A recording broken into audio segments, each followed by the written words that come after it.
Driven toward the gap right center. Nobody's getting that ball. It is a line drive home run. Herrera with a rocket shot to right center, and the Cardinals are back in front. High fly ball deep left. Back goes Kepler. He's at the wall. It is gone. A home run for Mason Wynn.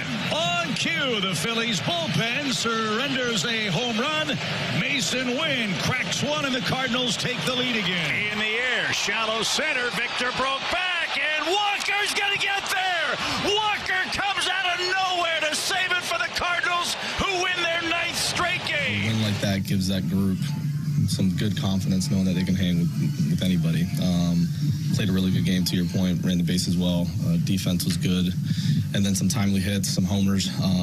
Gosh, Libby did his job, and then the bullpen was phenomenal as well. So, pretty damn good win. I'm not doing it. I'm not reaching for the hat just yet. Alex has it, though. Ladies and gentlemen, shall we? Don't put it on. That thing's Brandon? cursed. I can't. This is the temptation. There's a force field. Alex is holding the conductor hat, and I will refuse. I'm not there Get just that yet. outta The here. Cardinals have won 9 consecutive games. They are playing some inspired baseball, and you guys can tell me if you disagree with this. I think yesterday was the best win thus far this season.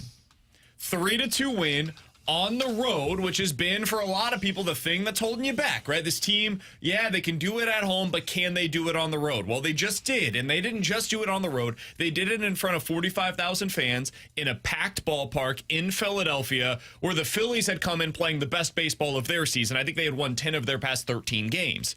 You're going up against what I believe to be a legit World Series threat this season in the National League. You had your guy, Matthew Liberatore, who I openly wondered, what's this going to look like? On the road, hostile environment, going up against a great lineup. Yes, Libby's been great this season, but eventually I'm kind of like waiting on the other shoe to drop, wondering, is that coming for him? It's because you're hurt, buddy. We get it. Kyle Leahy, same thing. Like, I love what we're seeing, and everything looks real. There's no reason for me to question if this is legitimate or not, but just wonder, how long is this going to last? Well, both of them looked pretty damn good yesterday, and the Cardinals get the 3-2 win. Ivan Herrera's solo home run, Mason Wynn's solo home run. Looks like a good number 2 hole hitter to me, T-Bone. That's and what I've then always you have said. the aggressive base running, maybe stupid, but definitely aggressive base running by Nolan Arenado, where he gets to second, gets over to third on that wild pitch, and then boom, scores on a manufactured run. That's playoff baseball, baby. We're watching it. We're watching it right before our eyes with what they were able to do yesterday in Philadelphia. Alex, to me, most impressive win of the season, and I'm getting not close to the conductor hat, but I'm definitely getting excited to watch Cardinals baseball on a consistent basis over the next 5 months. Yeah, no, you're not allowed to touch that hat at all. And if you think about it, we're burning it. I knew I threw it, but I'm as close to putting the hat on without actually trying to jinx this team. That was a playoff win. And I know people are going to be like, it wasn't the playoffs. Team can't win in the playoffs. Fine. That's as close to a playoff game that this team has played in 3 years, and they've passed with flying colors. Like, that was a playoff-esque atmosphere. And I'll tell you the part that I was most impressed by. Every time that the Cardinals would score, Philly would punch back. But then the Cardinals would punch back. And going from the 6th to the 7th inning, where they went the go-ahead, Philly tied it, and then they got the second go-ahead or the third go-ahead run in that game, that's where I'm like, okay, this team is mentally tough. And to me, that's a massive check. I said yesterday how I like doing check marks for this team every game.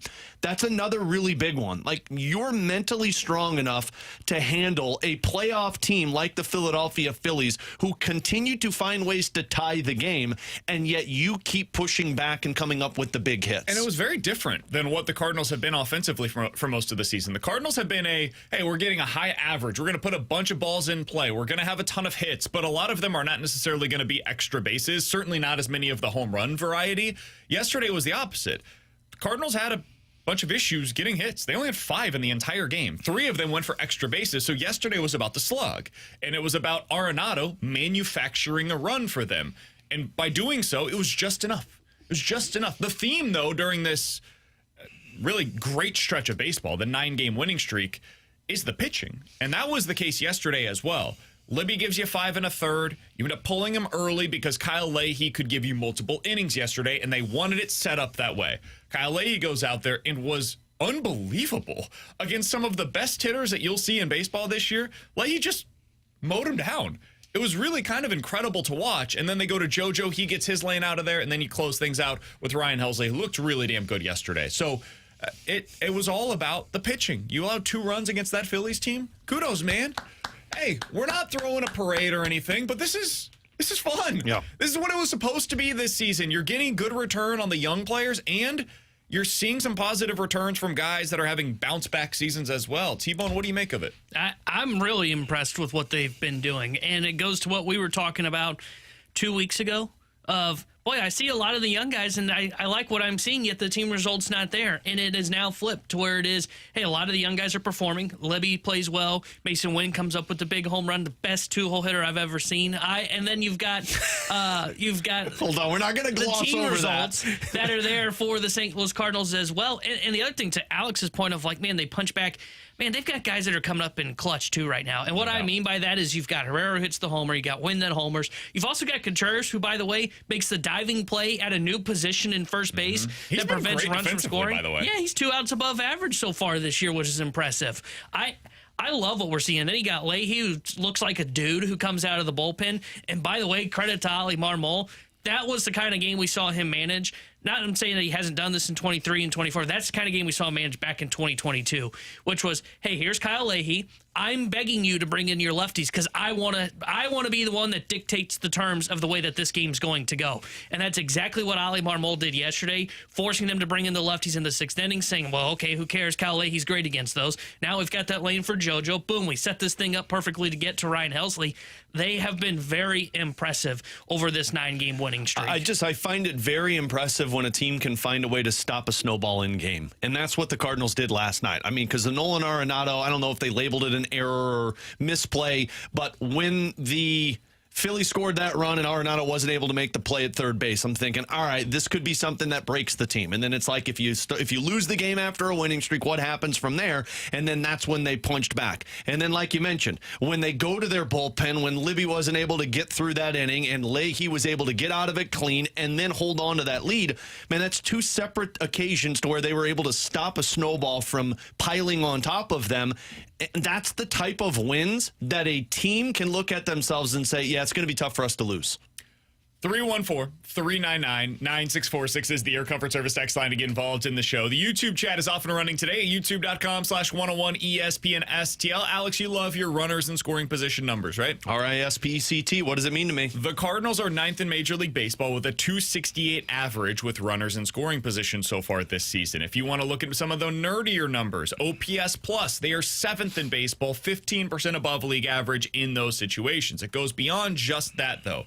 To your point on them coming through in the clutch, the Cardinals this season as a team are batting .280 in high leverage situations so far this year. So basically the equivalent for hitting what you look at for your relievers when they come in the high leverage spots. They are batting .280 in those situations, and they are getting on base 37% of the time. They are 20% above league average offensively in those high leverage spots. To put that in context, there are only 8 teams that are above average in high leverage situations because those spots you're typically going up against the best relievers for the opposition. Those teams are Cleveland, Detroit, San Francisco, Houston, Arizona, St. Louis, and LA. Pretty good group to be involved with if you're the St. Louis Cardinals. The Cardinals have won 9 games in a row. The bullpen looks fantastic right now. You look at what they are doing as a unit. They have like an 0.68 ERA in this 9-game winning streak. T-Bone, I asked you before the show today, what is the thing that has opened up this potential, right? We all knew they could be a little better than people expect. That's possible. It's baseball, right? Weird stuff happens. I didn't see this. I don't think anybody saw this coming. So what was it that allowed for this? What changed from what we saw the first 30 games of the season? The answer is the bullpen. Yep. It went from being the obvious weakness of the team to, I think, the number one strength right now when you look at it on a day-to-day basis. T-Bone, for you, what has allowed for that to happen? It's the starting pitching going deep into games. I think that is the number one reason that you're seeing the bullpen's ERA that low during this winning streak, because you've got starters going deep. You're not seeing the underbelly of the pen. And I hate to bring up this guy and kind of single him out, but I'm going to use his name as kind of the placeholder for the guys that were in that kind of middle relief. You guys know how many times John King's pitched during this 9-game winning streak? Is it 1? one time, and that was in mop-up duty in that game that they were up 6-1 over the Nationals in over the weekend. How many times has Gordon Graceffo pitched in this? I think twice, if I'm not mistaken. But that just goes to show that their starters going so deep, and it's not like their starting pitching had been bad prior to the 9-game winning streak, but they're now getting the innings on top of effectiveness, which just sets up everything well. I don't know if we can say that their middle relief is fixed. I feel more comfortable about where they are with Matz, JoJo, and Graceffo right now. But right now, the reason that the bullpen ERA is so low is because you're not seeing some of that underbelly of the pin. Their rotation has been the difference maker in this winning streak. Yeah, it's been impressive. Gordon Graceffo has pitched twice. It was those back-to-back games in Pittsburgh. But other than that, hasn't seen the field for the St. Louis Cardinals. The underbelly of the bullpen, guys that I don't feel that bad about. Like John King's fine. Yeah. Gordon Graceffo looked really good in those 2 outings against the Pittsburgh Pirates. They have barely been asked to pitch because your starters are getting deeper into games. Just feels a lot different than it has over the past couple of seasons. It feels a lot closer to what it was in 2022 than what it was over the past 2 years. Curious your guys' thoughts on this. 314-399-9646 is the Air Comfort Service text line to get involved in the show. We will hear from you throughout the day. Today, we will hear from Jeremy Rutherford, the Blues insider for The Athletic, when he joins us coming up at 11:30. But next, where would this team be if not for Wilson Contreras and Nolan Arenado? Cardinals had to make some decisions in the offseason on who they would keep, who they would let go, and they were forced into one of those decisions. Where would they be without him? We'll talk about it next year on 101 ESPN.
Where would this team be if they didn't have Contreras or Arenado? You could go ahead and throw Sonny Gray into that boat as well. Alongside Alex and T-Bone, I'm BK. Cardinals have won 9 games in a row, and Wilson Contreras is a big part of that, Alex. You look at what he did defensively last night over at first base.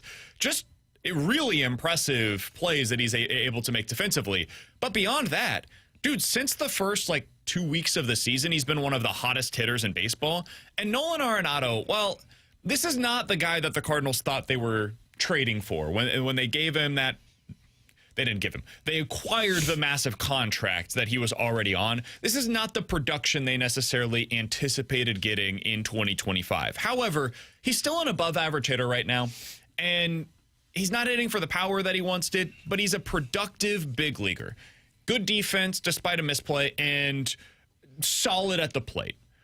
If you didn't have Contreras and Arenado in the lineup right now, what you would have instead is everyday opportunities, and I mean everyday opportunities for Nolan Gorman, and Alec Burleson would be written in pen as your starting first baseman, or Luke and Baker would just be starting every day as your DH first base. Those guys would platoon that spot in your lineup. Alex, what would this team be if not for Wilson Contreras and Arenado remaining on the roster this offseason? One was a player decision early in the offseason in conjunction with the team and Wilson Contreras. The other was you got stuck with Arenado, which might end up being kind of a happy accident at this point. Yeah, I don't want to sit here and act like they're going to be a significantly different team, like they'd be 10 more losses on their belt. I do think they'd have other issues that we'd be complaining about right now. I think defensively at third base, we'd be complaining a lot. And I know that's Gorman's natural position, but look, playing there every single day with the offensive struggles that he'd be going through, I'm sure the defense would be taking a step backwards considering what Nolan Arenado is. So there's an area you're complaining about. And then I don't know if it's the worst thing in the world if Alec Burleson's batting the lineup every single day, because I think he's going to contribute a little bit better than what he started off with. But again, I think I go to the defense there, and I don't know what that looks like at first base. But in fairness to Burleson, I didn't know what Contreras was going to look like, and Contreras adapted really well. The biggest flaw that you would have is you're relying on too many, I don't want to say rookies, but younger players to carry the team. And you really do need guys who have been there, done that to get you through bad parts of the season or moments that you're struggling, or frankly, when you're winning, just keep things calm and cool and collected. That's where I think Arenado and Wilson Contreras fall into this right now. So again, I'm not going to act like they're going to be 10 more losses and they'd be one of the worst teams in Major League Baseball, because I think the reason the Cardinals are where they're at are because of the younger players and what they're doing. On the Arenado side of things, I think it's his consistency that's been helpful for them this season. He is a guy that just hasn't really gone through slumps so far in the 2025 season. It's just kind of been, all right, 260, 270 hitter, somewhere around there, just every day. He just sticks right around that range. He's not going through the highs or the lows, and that's okay. I think we've all recalculated what our expectations are for him, and this is pretty much where I expected him to be, slightly above league average hitter. And then with Contreras, dude, the production has been off the charts over the last month or so with him. And that's just, it allows for those young guys, to your point, Alex, to just kind of take a breath. Be like, all right, well, Contreras and Arenado are going to be in that 4 or 5 spot in our order, and everybody else pivots around them. And I really think that makes things easier for guys like Mason Wynn, who can be in that 2 spot and have no pressure. By the way, since Mason Wynn took over as the team's 2-hole hitter this season, he's batting .295 with a slugging percentage of .610. That's good for an OPS of over 1,000. Wow, I was clamoring for him to be up there. Yeah, everybody on this show certainly was in love with the idea of him batting second. And since he took over there 11 games ago, he has 12 hits, 4 doubles, and 3 home runs. So it's been really impressive stuff for Mason Wynn. But it just allows the young guys to be able to fit into where they need to be. And I think people would be. You just said all that just to get to win in the 2 spot. That's exactly what he did. That's a good teammate right there. Yeah, I think there'd be more people complaining about Jordan Walker if you didn't have those 2 guys. Totally. Because Walker would probably be hitting somewhere in 4-5 range if you don't have Contreras and Arenado. And now you're complaining more about him, which there's more dark clouds over the team. That's what I was going to go to, is somebody gets exposed. I'm not sure who it was going to be, but somebody would, because you mentioned Arenado and Contreras are your 4-5 right now. So if you took those 2 out, okay, Herrera's probably your 4 hitter. He's probably hitting cleanup, which everybody wouldn't mind that. He's been one of their best hitters this season. then who's the one that gets overexposed in the 5 spot? Probably Burleson. It's probably Burley. Maybe it's Gorman. Maybe it's Walker. One of those guys. And look, I think Burley's bat is ultimately going to be fine, but he's gotten off to a slow start, and there would have been a lot more talk about him in that 5 spot if it was for the length of the season. The other thing it does is, like, the bottom of your lineup just gets exposed. That 6, 7, 8, you don't have whatever a it would have bottom. ended up being, like, it just wouldn't have been the same amount of depth as you currently are able to maintain there. Like, Ivan Herrera is your 6-hole hitter right now. Ivan Herrera is your best hitter on the team, and he's just hanging out there. I've said this all along since we've been doing this show. I think you can judge most lineups in Major League Baseball based on who they have batting 6th. And the reason why is because if you have a really good hitter there, it speaks to what's in your top 5. It just allows for that excess to be down there. I mean, for the Cardinals, you could say the same thing is true for who's batting 9th right now with Victor Scott. Like, Victor Scott probably, in the scenario that we just created, would have been batting like 6th. He probably would have been asked to move up in the lineup. And to your point on Burleson, I like Burleson's bat. I'm a fan of his. I think he's going to be a good player, good hitter at least in this league. But Burleson, because of the profile, is going to be prone to really hot streaks and really cold streaks because he swings at everything. And that means sometimes you're going to get that batted ball luck. And other times, dude, you're going to run into rotten luck. And it's just going to be tough to watch. So when you're going through those tough times and he's batting 5th for you, it's going to look like, oh, well, he's got all of these opportunities with runners in scoring position, and now he's Goldie from last year. We're just never coming through in those spots. And right now, instead of that, you've got Nolan Arenado, Wilson Contreras, Ivan Herrera. Dude, that's what a 4, 5, 6 should look like. Not for a World Series contender, but for a playoff contender, this is the way that it's supposed to look. The other thing the Cardinals are doing right now, as well as anybody in the league, and honestly, better than anybody in the league, is playing just unbelievable defense. Again, our text line mentioned this last night. You had a couple of misplays. And so, like, bringing this up today off of that may sound strange. They also had some unbelievable plays that were able to legitimately prevent runs. The play, I think it was 2 different plays by Wilson Contreras at first base last night that could have led to a run directly. Jordan Walker, the play to end that game, he came out of nowhere, dude. That was a play that 6 months ago, no chance he makes. No chance. And most right fielders in Major League Baseball probably aren't as aggressive as Walker is to go get that ball. And I don't think many of them get there because of his sprint speed and his length to be able to get to the ball. So their defense, Alex, I mentioned this the other day. It was the 2023 Brewers that just ran away with this division. Their offense stunk. It was not as good as what the Cardinals is right now. They had a bunch of young guys and then like 3 dudes in the middle of the order. It was Yelich, it was William Contreras, rather, and Willy Adames was like pretty solid that season. Kind of similar to what we're seeing out of Arenado, honestly. And there was just a bunch of young guys that were fine. They had some speed, but they were excellent defensively. They had a dynamite bullpen, and their starting rotation was really, really solid. Sound familiar? That's the formula that the Cardinals are trying to recreate right now, but potentially with a slightly improved offense. You can win this way, man. I saw the 2014 Royals go to the bleeping World Series with a very similar type of roster to what we're seeing from the Cardinals right now. Here are the areas going into the season that I was worried about. Catcher, which I don't know if it's improved, but I don't hear people complaining about it as much as I've heard over the last couple of years. First base, which, I mean, kudos to Wilson Contreras. That dude has adapted at first and has been really good for them. And then I was worried about right field. And Jordan Walker has been exceptional out there. Despite his offense not being good, he has been awesome for you and has saved a couple of games with his plays. It's honestly kind of jarring to see how much better he is from last year defensively. And it gives me, strangely, a little bit of hope that he can make that jump with his bat. Just because it's kind of incremental improvements, right? Like you weren't good in any area, and now you've made some improvements on defense, and you've kind of, okay, cool, we figured that out. He went from bad to, I think, a borderline elite right fielder. Like I think your outfield is elite from top to bottom, which is great. I think second and short, you're elite in that spare area, especially when Brendan Donovan is playing there. I would add third. Yeah, and I mean third's a given with Nolan Arenado. And then the fact that first base has been great for your weakest link is catcher. And again, I don't hear people complaining about it the same way people were complaining over the last couple of years. So it's an area that I feel like is going to go under the radar and people aren't going to talk enough about. But I also feel like it's a massive area as to why this team is competing right now in the NL Central. Yeah, and for me, it's just because they don't have like to your point, they don't have a negative when you're looking at them defensively. And the catcher spot, It's probably because the pitching's been so good. There's not enough guys on to really look at it.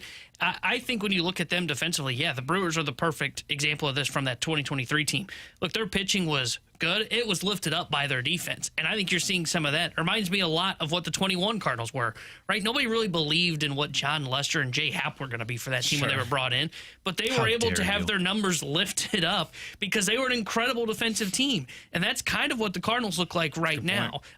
You look at them, they've only got 2 guys that have played in a position that have been a minus in terms of outs above average. Just 2. That's Donovan in left field, who's a -1, which feels a little ridiculous if I'm being honest, and Thomas JC a -1 at second base. That's it. Everybody else is either at a 0 or a plus in outs above average when they've played a certain position. And to that point on the outs above average things, the Cardinals right now lead Major League Baseball in outs above average. Most defensive runs saved in the National League. They're at like 24 on outs above average on the season. Next best, I think, is like 14. It's crazy, the gap between them and everybody else. I also saw this. Ben Hochman had a really good piece earlier today over in the St. Louis Post-Dispatch, and he wrote the following about the Cardinals outfield. I emailed Mark Simon of Sports Info Solution for any data about the Cardinals outfield, and he sent me back an entire spreadsheet. He explained that the Sports Info Solution awards good fielding plays, and the Cardinals have 20 of them related to catching fly balls and line drives. That is most in Major League Baseball in the season. The spreadsheet included 6 different plays already from the season by Jordan Walker specifically. So the Cardinals are not just good defensively, they're excellent in the outfield.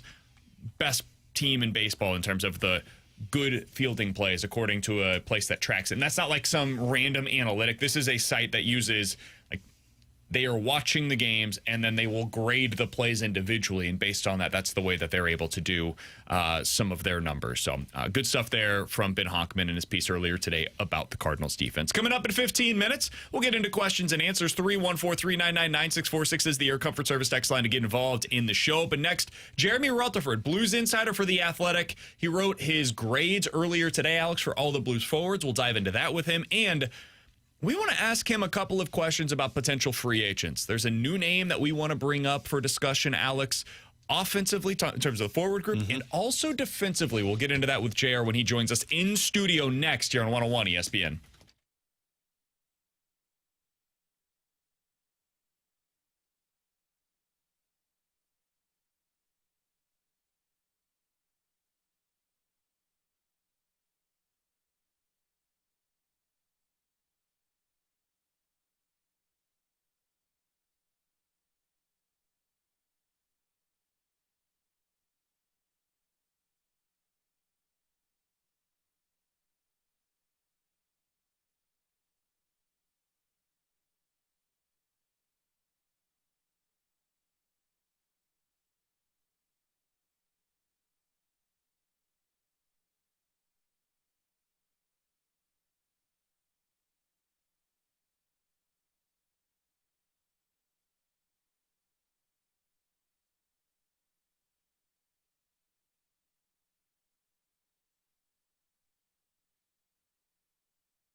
Tanner Hendrickson here with a Sports Center update, driven by Johnny Londoff Chevrolet and Johnny Londoff Autoplex. Cardinals took down the Phillies last night 3-2 to extend their winning streak to 9 games. They'll be back in action tonight. 5:45 will be first pitch. Sonny Gray's on the mound for St. Louis.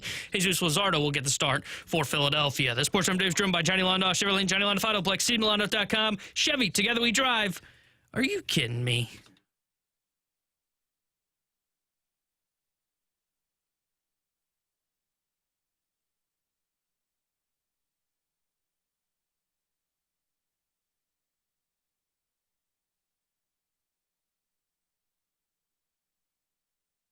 Alongside Alex and T-Bone, I'm BK. Happy to be joined by Jeremy Rutherford, who joins us in studio, Blues insider for The Athletic. You could read all of his great work over there. He had his report card out earlier today on the forwards for the 2025 season. JR, appreciate you joining us in studio, man. How you doing? Yeah, just a little sweat on me here from that big 3 miles at Fenton Park. Can you see it? The beads just coming, not the weight, just the beads. It looks great. I like how you say the sweat from the 3 miles. I get sweat when I walk up the stairs when I get here, but that's fine. Glistening as he joins us in studio here on BK and Ferrario. All right, JR, so you put out your piece earlier today on the forward group. There were a lot of A's, a lot of passing grades here, as you would expect, given the way that the season came to an end. As you looked back and reflected on any of the forward group, what stood out to you about somebody that either outperformed what you were expecting or underperformed? Yeah, and before I answer that, let me ask you guys, do you think there were too many A's? Do you guys think? I don't think so, because I think the forward group was the biggest surprise for me this year. And coming from a guy who had a lot of C's and B's, I think the A's look great, so no. And you know, I say in the article that had you done this at the midpoint, right, we're probably looking at a lot of C's at best, average, a lot of D's, couple F's, right? But they had the opportunity for the extra credit, and they took advantage of it. And some of them, in my book, raised their grade to an A. You know, kind of what got me there is I think that the way a guy like Braden Shen pulled the team together. So you look at Braden Shen last year, you know, I think I might have given him a B. This is a situation where you felt like, is the performance declining? Can he still be a second-line guy? And not only did he perform well this year with Dylan Holloway and Jordan Kyrou, and I point out, maybe it's the guys around him that help out a little more, but also beyond that, the captaincy and what he did to kind of, hey, I'm going to stay in St. Louis. I'm not waiving the no-trade clause, and I'm going to get this team together. So he's a guy, I think I gave him an A-. It's one thing you put the piece out and then you kind of, what did I give so-and-so? So you might have to remind me on a few of these, but you know, one that I think some people are questioning, I saw the comment section today, Oscar Sundqvist, a B-. You know, here's a guy, 6 goals, 20 points, 16 minor penalties. I get it, maybe a C-, in terms of how he played, but we heard it time and time again, Alex, what he meant to a guy like Zach Bolduc, and I think you got to weigh that into the equation, so I gave him a B-. Yeah, the part with me for those grades is what you said at the beginning of the piece, where it's like we're grading these guys off of the roles that they played. 100%. And like you can't grade an Oscar Sundqvist to the same grade that you're throwing at a Robert Thomas. And for the role that Sundqvist played, a third-line center who was penalty killing for you and playing 13, 14 minutes a night, did he score 15 goals? No, but you know what he did? He made Bolduc better, because that's what Jim Montgomery pointed out. That's why I loved the A's for the fourth line, because I'm sure a lot of people will be like, man, Toropchenko had 3 goals, and you're going to give him, what, was it an A or an A-?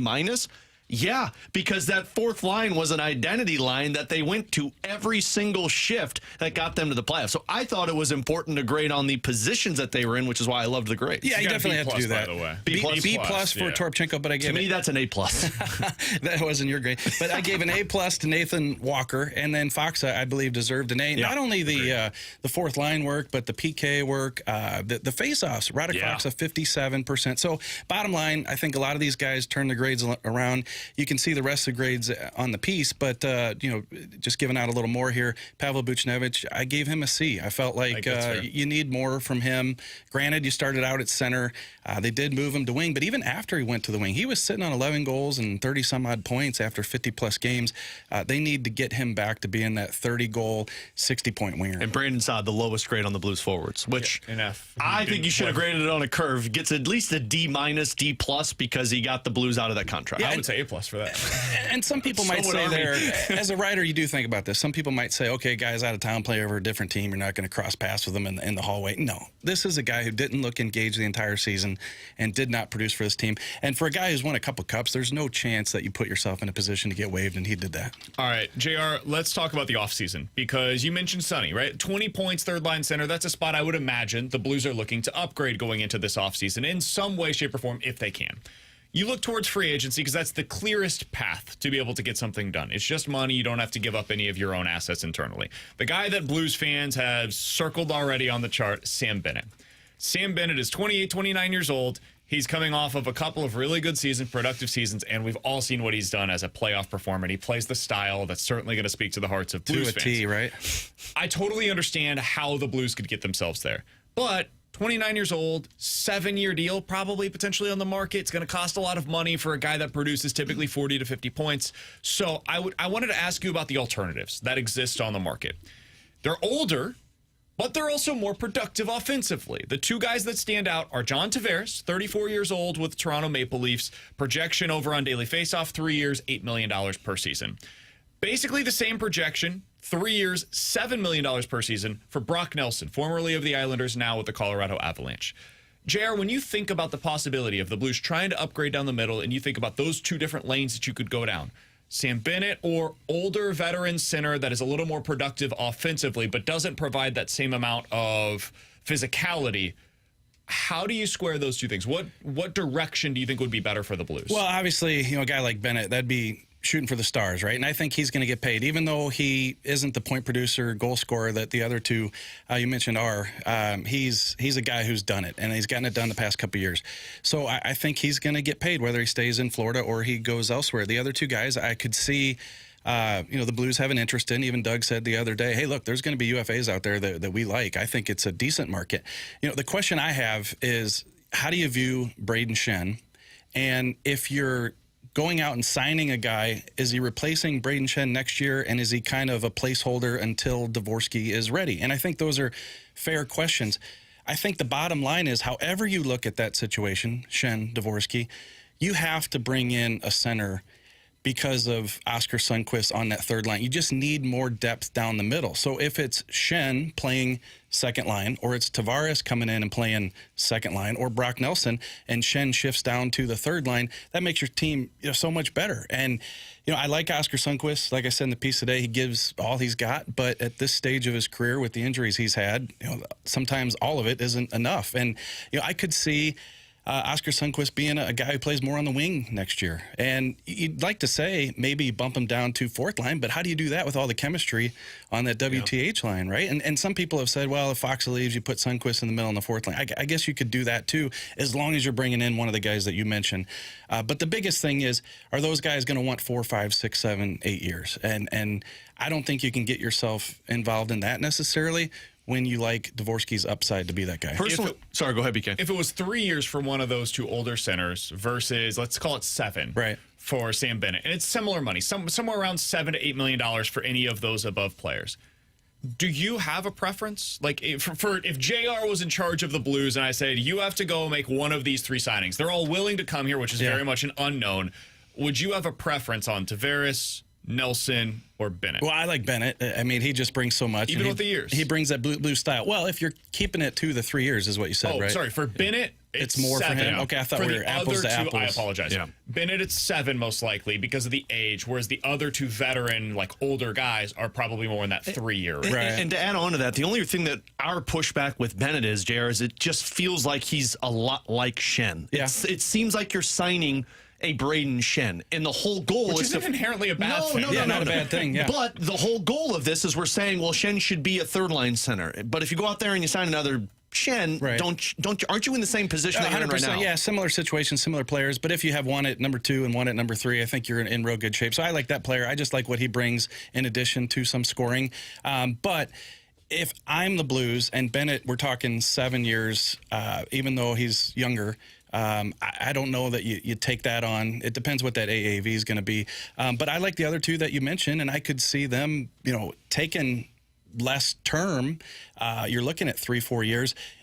Alex and I were talking, if you can give Dvorsky some cushion Like he can come in, maybe he makes a team next year. Maybe he comes in and plays on the wing a little bit. Maybe he doesn't take on that full-time second line center until 2 years from now. Then you got a Tavares or a Nelson who can play, 2-3 years and kind of get you into a situation where you've been competitive, you've stayed competitive the past couple years, and now your guy's ready. So it makes sense. This sounds like an odd question, but we're talking about a centerman. Like, that's the goal that I think a lot of Blues fans are saying. That's the ideal offseason acquisition. Is there a type of role for that centerman? And the only reason I ask that is you've got a lot of guys who are distributors on this team. You've got Robert Thomas. You've got Jordan Kyrou, who can pass the puck as well as he can shoot. Pavel Buchnevich. Dylan Holloway's a forechecker. You don't have a whole lot of snipers on the team. Do you focus on a guy who shoots the puck more from the center position maybe than just being a distributor? Yeah, I think it's a good point. I think that what this team needs, and I think the Blues know it, is finishers, right? And they've drafted a couple, like a Jimmy Snuggerud, like a Zach Bolduc. And I guess the question is, can they take the step in the next year or two where they become that guy? And we're not talking about 40 goals next year for either one of those two, but can you get 25, 30 goals where you're getting offense off the shot in the zone, and those guys are finishing some of the plays that some of their skilled guys are making to them? I think if you could, I don't say be guaranteed of that, but if you could kind of plan on that a little bit, but you can't do that with guys who are 20, 22. So I think that, yes, Doug said the other day, a 200-foot offensive player, and those are the types of guys where you got to be able to finish. You got to be able to shoot the puck. You got to be able, they called Tarasenko instant offense. Yeah. It could be a 2-0 game. Now it's 2-1 off a one shot offense. So, Alex, yes, I agree with you that a finisher, a guy who can complement what the Blues have. I guess if you're the Blues, though, like I said, you're just wondering, is Bolduc, is Snuggerud that guy? Yeah, well, and the only reason I bring that up is because if you look at Tavares and who's the other one that we were talking about? Nelson. Those two are top 25 among centermen in shots. So that's the only reason I brought it up, because they're guys that shoot the puck first rather than look to distribute. Last thing that I've got for our guy, Jeremy Rutherford, joining us here on BK and Ferrario. We have not discussed defensemen very much because Army said in his press conference they were looking for a 200-foot offensive player. Defensemen don't necessarily fit into that criteria very often. However, there's a really damn good one available on the market this offseason, and Aaron Ekblad. He plays 20-plus minutes a night for a contending Florida Panthers team.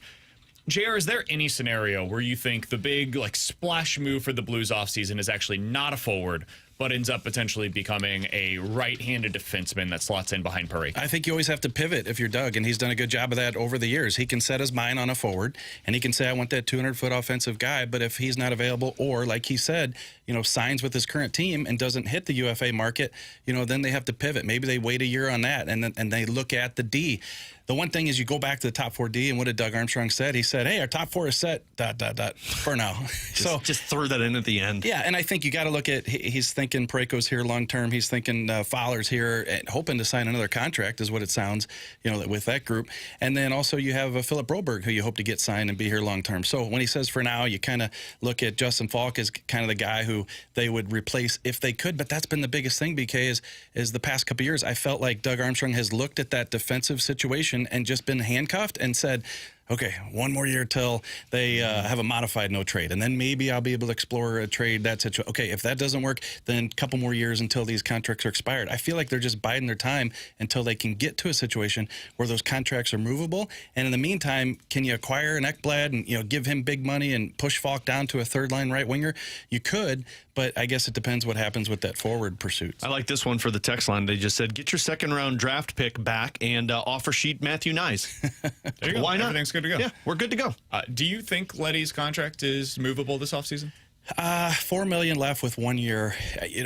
I guess if a team's looking for a depth guy, I would think that maybe it'd be a situation where you'd get to the trade deadline, and then a team that's a contender would want a seventh guy, and it'd be prorated for nothing at the end of the year. That'd probably be more likely. He's Jeremy Rutherford. You can find his great work over at The Athletic. We're going to enjoy these chats as we get into the offseason and continue to throw our hypotheticals his way. It's always a good time, JR. Appreciate you hopping in studio with us, Thanks, man. boys. It's Jeremy Rutherford. Find his work over at The Athletic. Questions and answers coming up next here on BK and Ferrario.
314-399-9646 is the Air Comfort Service text line for questions and answers. If you guys have any questions, go ahead and get them in right now on the Air Comfort Service text line. From the 314, guys, two way different situations, but could you see either Ryan O'Reilly or Kyle Connor being trade options for the Blues this offseason? No.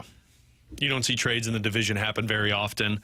It sure seems like hearing Barry Trotz talk that Nashville believes they're going to be a contender next year. Why wouldn't they, you know? Yeah, why? Attaboy, Barry. Maybe they'll go spend more money on old free agents. In all seriousness, what's your alternative? Oh, there is none. Like Because you can't move went anybody. all in last year. Yeah, you can't move anybody. They should just go throw 5 years of John Tavares and just say, let's load up on the older guys. Connor's interesting, but if you're Winnipeg and you get bounced in the second round, I mean, we talked about this with Murat going into the first round, that it's like, man, if they lose, there's no changes that they can do. You can't move on from Kyle Connor. Gabe Velarde's an offer sheet candidate this offseason. You got to keep the core in place because this is the team that you expect to win a cup with. And you just got to keep running it back. I would consider Ryan O'Reilly.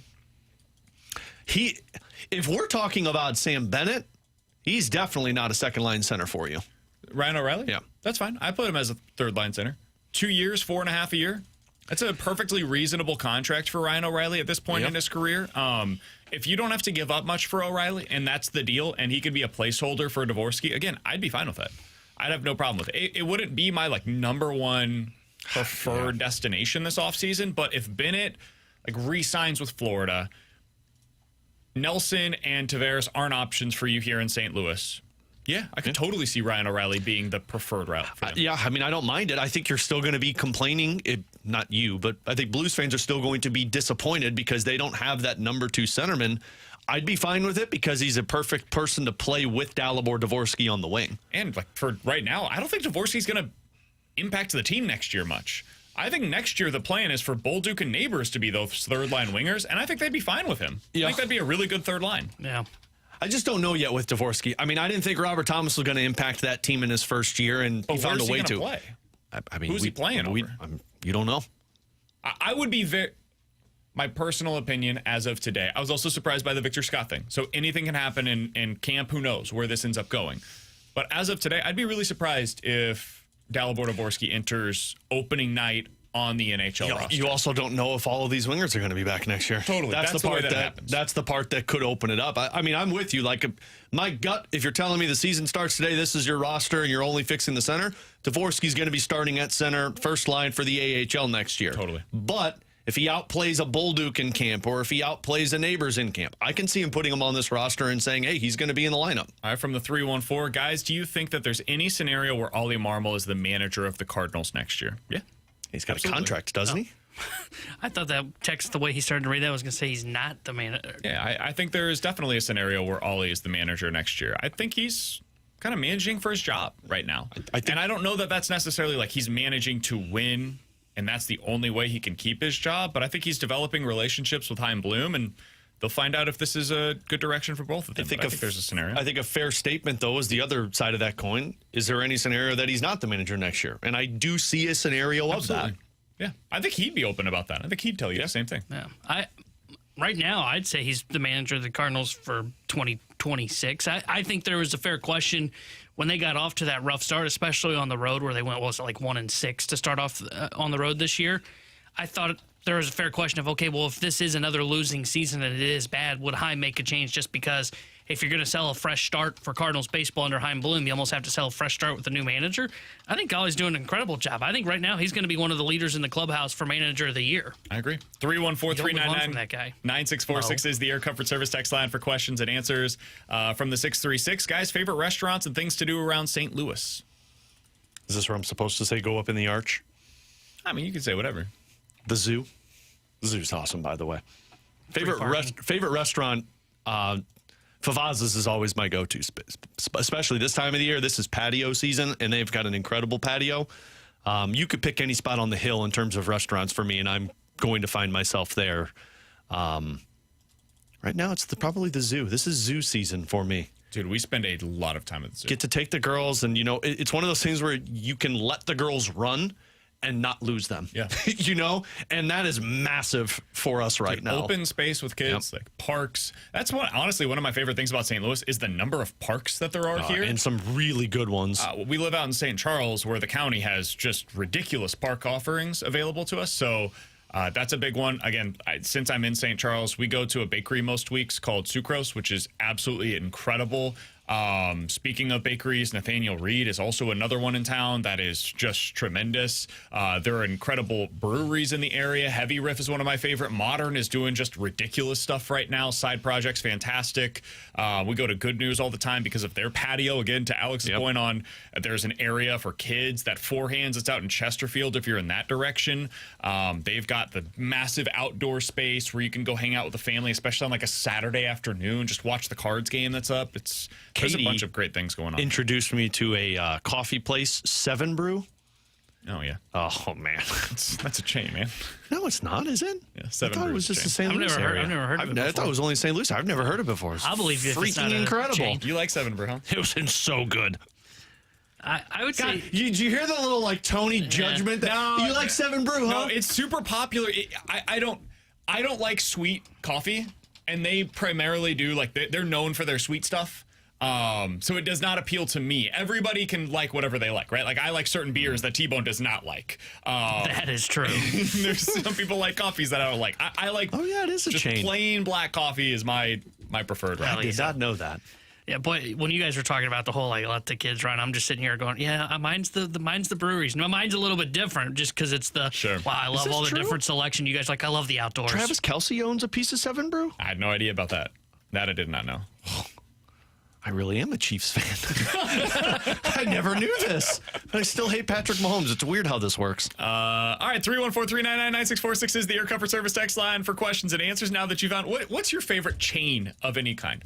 Restaurant, go-to spot, like Alex likes 7 Brew, Well, which it's you not just my found out. favorite. It's really good. I just didn't realize Well, my that favorite was a chain. coffee spot is Starbucks. When I Googled it, I was like, there's only a few in the area. And I'm like, that's weird. Maybe Dude, it's they're nice. popping up everywhere. It's Good. crazy. They're Good. They I think if I'm not mistaken, I think they show up pre-made. Yeah. Like they just literally plop it down and Makes they're sense. like, all right, we're good to go. Someone said that the line on the one on Highway K by Schnucks had the most insane line on Mother's Day. Yeah, I know. It's I was absurd. in it. I was in it before we went to our Mother's Day stuff. It's like when they open a new Chick-fil-A, the line like goes down the road. They have to gosh, yeah, shut it's down brutal. streets for I know. it. It's insane. Yeah, I don't know my favorite chain, though. It's not 7 Brew, so don't be sarcastic. Mine would probably be Texas Roadhouse. That'd kind of be my go-to. Oh, you like them buttered rolls, eh? That's a Dude, they're solid great. one. They're great. That's a solid choice there. Chili's is really solid. Can't go wrong with the Chili's. You got anything, Tony, to say about that one, Alex? It's just the way you said it. When I brought know. up 7 I Brew, he goes, immediately recognized it. huh? Oh, you like 7 Brews, huh? Like, God, what a jerk. Wasn't Chili's the one where you ordered like a veggie dish when you're on your whole vegan kick or something? Yeah, Chili's has the Southwest egg rolls. When you were on your vegan kick. Yeah, that didn't last very long. All right, coming up Now he's next. back to meat. What has the 9-game winning streak done for your expectations of the Cardinals this season? We'll talk about it next on VK and Ferrario.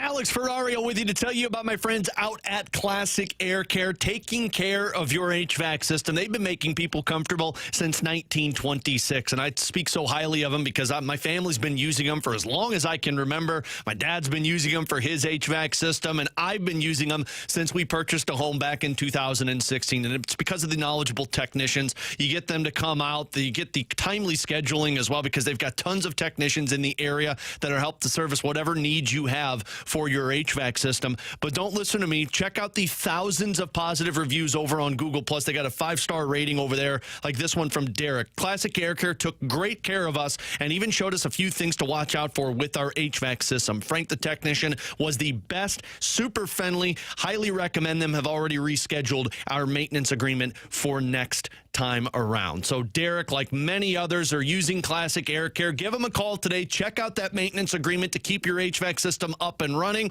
Or if you're in the market for a new one, they've got financing options for you. You can schedule online. Just do me a favor and tell them Alex Ferrario sent you. Classic Air Care and classicaircare.com.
Alongside Alex and T-Bone, I'm BK. Alex, I did a deep dive earlier today. Who could have seen that one coming? Cardinals have won 9 consecutive games. And I wanted to find out, all right, what did the teams that won 9 games in a row, how did they end up finishing the season? Because I feel like you have to be a pretty darn good team to get to this place, right? Winning 9 in a row is not a feat that a ton of teams are able to accomplish in any given season. So, Alex, over the past 7 seasons, dating back to 2018, and I eliminated 2020 because that's the outlier for everything. But since 2018, 36 different teams have won at least 9 games in a season, okay? 36 different teams. Of those 36, 28 went on to make the playoffs in that year. 33 of the 36 finished at least above 500, with the outliers being the 2023 Giants, the 2021 Padres, who imploded, and the 2018 New York Mets. So 3 of the 36 teams did not finish above 500. In other words, if you do this, you're almost guaranteed to win at least 82 games in that season. Just by virtue of winning 9 games, like you just like bank those wins, it's kind of hard not to. So, Alex, I wanted to ask this question. 314-399-9646 is the Air Comfort Service text line. YouTube.com/101ESPN STL is also where you can go to get your thoughts in. What has this 9-game winning streak done for your expectations of the Cardinals? Because most of us didn't expect them to make the playoffs this season, but where are you at now? I mean, my expectations have not changed. Like, I think they'll be a playoff team, but my expectations now are just don't be below 500. Because I came into the season thinking that, man, this is going to be a team that's 15 games below 500. Might be talking about another top 5 pick, but, you know, this was all about the development stage. Now the expectations have somewhat shifted to where, yeah, I expect you to be a team that wins 82 to 85 games because you're at best, or at worst, I should say, a 500 club. It's weird because I think they're a playoff team. They look like a playoff team, but I don't expect them to be. Because the expectation, if it was to be a playoff team, to me, I would look at that as that was a massive failure. Like, you didn't get to the playoffs, you failed. The last couple of years, those were the expectation. You need to be a playoff team, otherwise the season was a failure. And I don't feel that way anymore. So now I'm looking at it and saying, hey, if you make the playoffs, this is gravy. But the expectation is just to continue to find the pieces that are supposed to make you a consistent playoff team in the future. Yeah, and see, I have changed towards, I was all in on the, hey, let's kind of go through this youth and development together, and we'll see where we are. And I've changed that tone of, because, and I think part of it is because I feel like, and maybe you guys could correct me if I'm just off base here, I feel like Mo has always been leaving me breadcrumbs of, oh, we might want to win. We might want to win. There was the piece last week of comments that me and BK talked about on Friday of like, what do they do with Jordan Walker? It sounds like they're operating on he may be running out of runway. Mo even said in that piece, hey, we would love to be buyers at the trade deadline in July.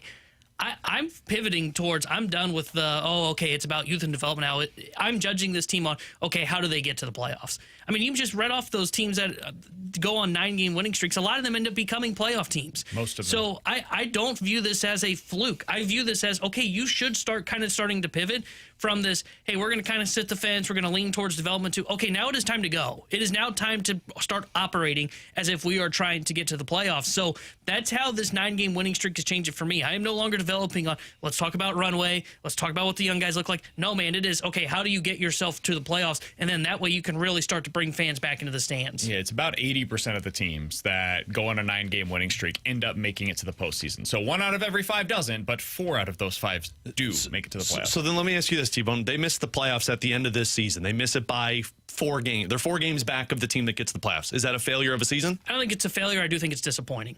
And I hope that you can distinguish the two, because I think I think failure would be going into a year like 2022, for example, when we all viewed that roster in 2022 as, hey, this should be a playoff team, right? They had their core in place. They had some pitching.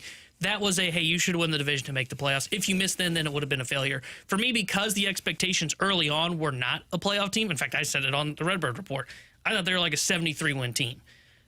If you get off to this kind of a start and are changing my opinion on how the season should be viewed, I'm not going to just suddenly say missing the playoffs is a failure. I do think it would be disappointing, though. See, I think we're going to be, if they miss the playoffs, I think we're going to be talking the same tone that we were talking about the Blues if the Blues would have missed the playoffs, to where it's like, hey, you did everything you wanted to see. Disappointing if the Blues missed the playoffs. Yeah, I agree with that, and I'm not saying it's not disappointing if you missed the playoffs, but that was not the mission this season. Sure. And I don't think because of what they've done in 1 month changes the mission to accomplish. The mission has always been figure out what you have for the future so that when you get to this window, you don't fall out of it. I completely agree with everything you just said.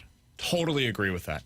I think the Cardinals are in a really interesting spot right now, and it's why, like, T-Bone, I understand your perspective of, like, this is no longer about runway. This is not about finding out what you have in the young guys. You have enough here to be able to take advantage of it, and you never know. Like, this is going to sound crazy what I'm about to say. This might be the Cardinals' year. And what I mean by that is, like, it might not get better from here. It's possible. Like, Sonny Gray might get worse next season. It's possible this is the last year that you have Ryan Helsley, and he's the thing that makes the rest of the bullpen work the way that it does right now. You may not get a better season from Wilson Contreras. You may look back the way that the Brewers do and say, hey, a couple of years ago, that was really our shot, and we failed, and we didn't take advantage of it fully. You don't want to miss on those opportunities when they're presented to you. Look at the Boston Celtics, right? They had their shot last year and they got it. Thank God, because imagine if they hadn't. Imagine if they didn't find a way to finish the job last year, and now you see what happens last night with Jason Tatum and his devastating injury. It looked like he potentially tore his Achilles while he was on the court, and that team may never be the same again because of that. So I say all of that to say this. I get the perspective of what you're saying, where you want to just push as much as possible this season. See what you can get out of this. See what you're able to extract from this roster. But I lean more in the direction that Alex is, where it's you can still do that while also not like completely losing sight of what you were trying to do. Right now, you've won 9 games in a row, while Jordan Walker has mostly been a net negative offensively. I don't think you have to do this with every young player. Gorman has been pushed to the side. Yeah. Burleson right now is, again, getting pushed to the side. But it's because some of the other young players are producing. Victor Scott's been great, dude. Brendan Donovan has taken a step. Lars Nootbaar, knock on wood, so far has been healthy, which is the biggest thing for him. And we have seen Mason Wynn take that step. Ivan Herrera looks like a potential star in the making for you. That's 5 young players, along with Kyle Leahy in the bullpen, along with Matthew Liberatore as a starter for you. That's 7 guys taking a big step forward out of your 26-man roster. Dude, that's a quarter of your team. So I still think you can find that path that we've been talking about all along and have success while also trying to win these games. I think really what this changes is more of what Ollie does on a day-to-day basis than anything that Mo is going to do on a bigger picture perspective. Yeah, I would agree with that because I think now it allows him to start looking. But, and I say this, they don't really have a guy that you would do this for. Pinch hitting, for example. That was one thing that they abandoned after that one road trip where they lost to the Mets, and it was, okay, now it is about runaway development, letting these guys see, even if it is a bad left-on-left matchup with Alec Burleson, he's getting that opportunity. Now I think you're more willing to do that. And really what this does is I think it puts more pressure on Jordan Walker. And I know that sounds weird, and I'm not even saying that you send him down or bench him just yet. I don't think you're there yet because I heard what you guys said yesterday, and I agree. As long as the offense continues to play well while he's not hitting, he can continue to stay in that spot. But when you start to see a handful of guys struggling, if Walker's still not hitting, that's when it becomes a conversation for me. And the other thing with Walker is it's not like he's showing signs of improvement. He is getting significantly worse as the years have gone on so far at his time with the St. Louis Cardinals. And I'm not saying they got to make a decision now, but they're going to get at a crossroads rather quickly. It is rapidly approaching on Jordan Walker. And to your point on, hey, maybe you have to maximize this. I don't think they're this team, but I don't think the Chicago White Sox saw themselves in where they are today back in 2021. Because 2021 was the first year under TLR. They had a young core. They won 93 games, got to the playoffs, got bounced, and they said, okay, we're going to build upon this. They haven't been to the playoffs since. And since then, they had to tear apart that core. Yeah, so that's why I pushed a little more. I would say comparing anybody to the White Sox. Sure, but my point is not you're going to become the White Sox. My point is look how fast it went for them. Because they did not believe. Dude, look at the Diamondbacks. Diamondbacks were supposed to be the next great thing. They went to the World Series in that season that it was similar to what the Cardinals are in right now, right? Where their Brandon Pfaadt is your Matthew Liberatore. And suddenly, like, boom, things pieced together, and you went on this crazy run into the postseason. And it hasn't quite gone the same way ever since. Yeah. And now you've got Zach Gallen, who I believe either this offseason or next is a pending free agent. Like, now it's, they tried to add. They added Jordan Montgomery. They added Eduardo Rodriguez, and things just have not worked for their rotation. And it's like, okay, well, we got Corbin Carroll. We got some good players. Ketel Marte is now hurt. And it's like all of these things, they just didn't come together the way that they thought. So, Timo, I think that's really what you're saying here, if I'm understanding it correctly. You don't know when your best opportunity is until it's already too late, potentially. And so, like, you don't want to miss this window right now that exists. If you look back on that 5 years from now, this was the year. Yeah, I on the Jordan Walker front, I get that to a degree. I mean, I totally get that because you don't want to miss a window. But the whole goal of what you were doing this season was to open up a window that you stay in. And that's why I don't care if the offense starts to struggle and your team starts to lose 9 in a row. Jordan Walker stays in the lineup for me because to me, what I feel, Cardinals fans want changes. They want guys off the roster that aren't going to contribute to winning. And if you're going to go down the path of saying Jordan Walker goes down to Memphis because he needs to work on this, then you need to come out and say Jordan Walker's not a part of the future because that's the decision you're making. Otherwise, he stays there and that runway, that leash that you're talking about, that happens in the offseason. I think I agree with that. That's at least as of today.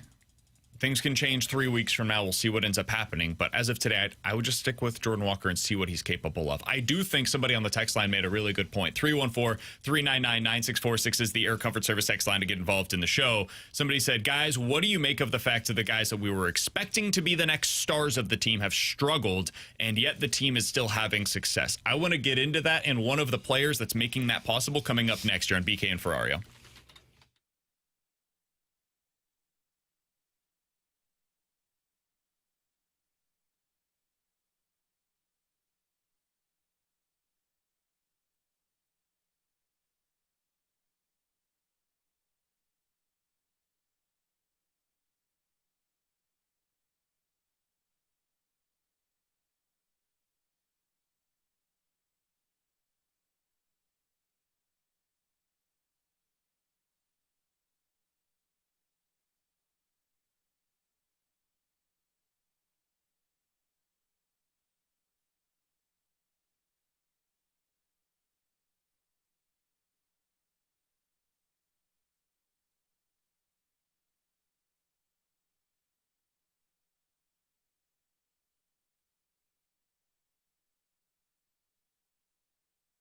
It's time to unlock your inner champion, and the place to do it is with Victory Men's Health. Check them out today. They have 4 great locations across the St. Louis area, and you can find them super easily online at victorymenshealth.com. They can unlock your inner champion, and that means different things for different people. For some, that means checking out exactly where your testosterone levels are at. There is a healthy range for adult men, and for some, you might be getting toward that lower end of that healthy range. They can help you boost back up to the top. They'll check out exactly where your levels are at Victory Men's Health, and you can book that first appointment today by going to their website. It's victorymenshealth.com. Put in your name, email, phone number. Tell them BK with 101 ESPN sent you, and they will tell you, or you can tell them rather, how they can unlock your inner champion, whether it's low testosterone, erectile dysfunction issues that you've been dealing with, weight loss goals that you're trying to meet, or maybe you want to learn more about their vitamin infusions, their red light therapy, their cardiovascular testing. It's all available to you at Victory Men's Health and online today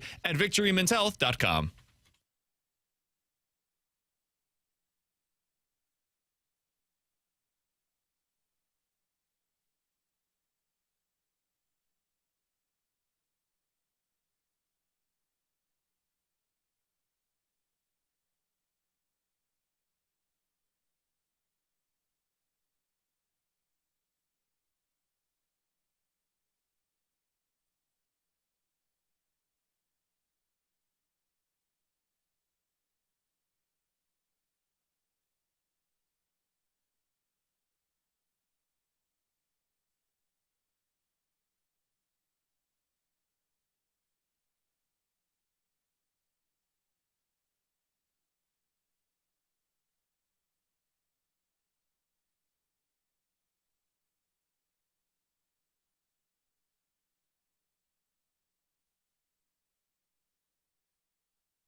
Driven toward the gap right center. Nobody's getting that ball. It is a line drive home run. Herrera with a rocket shot to right center, and the Cardinals are back in front.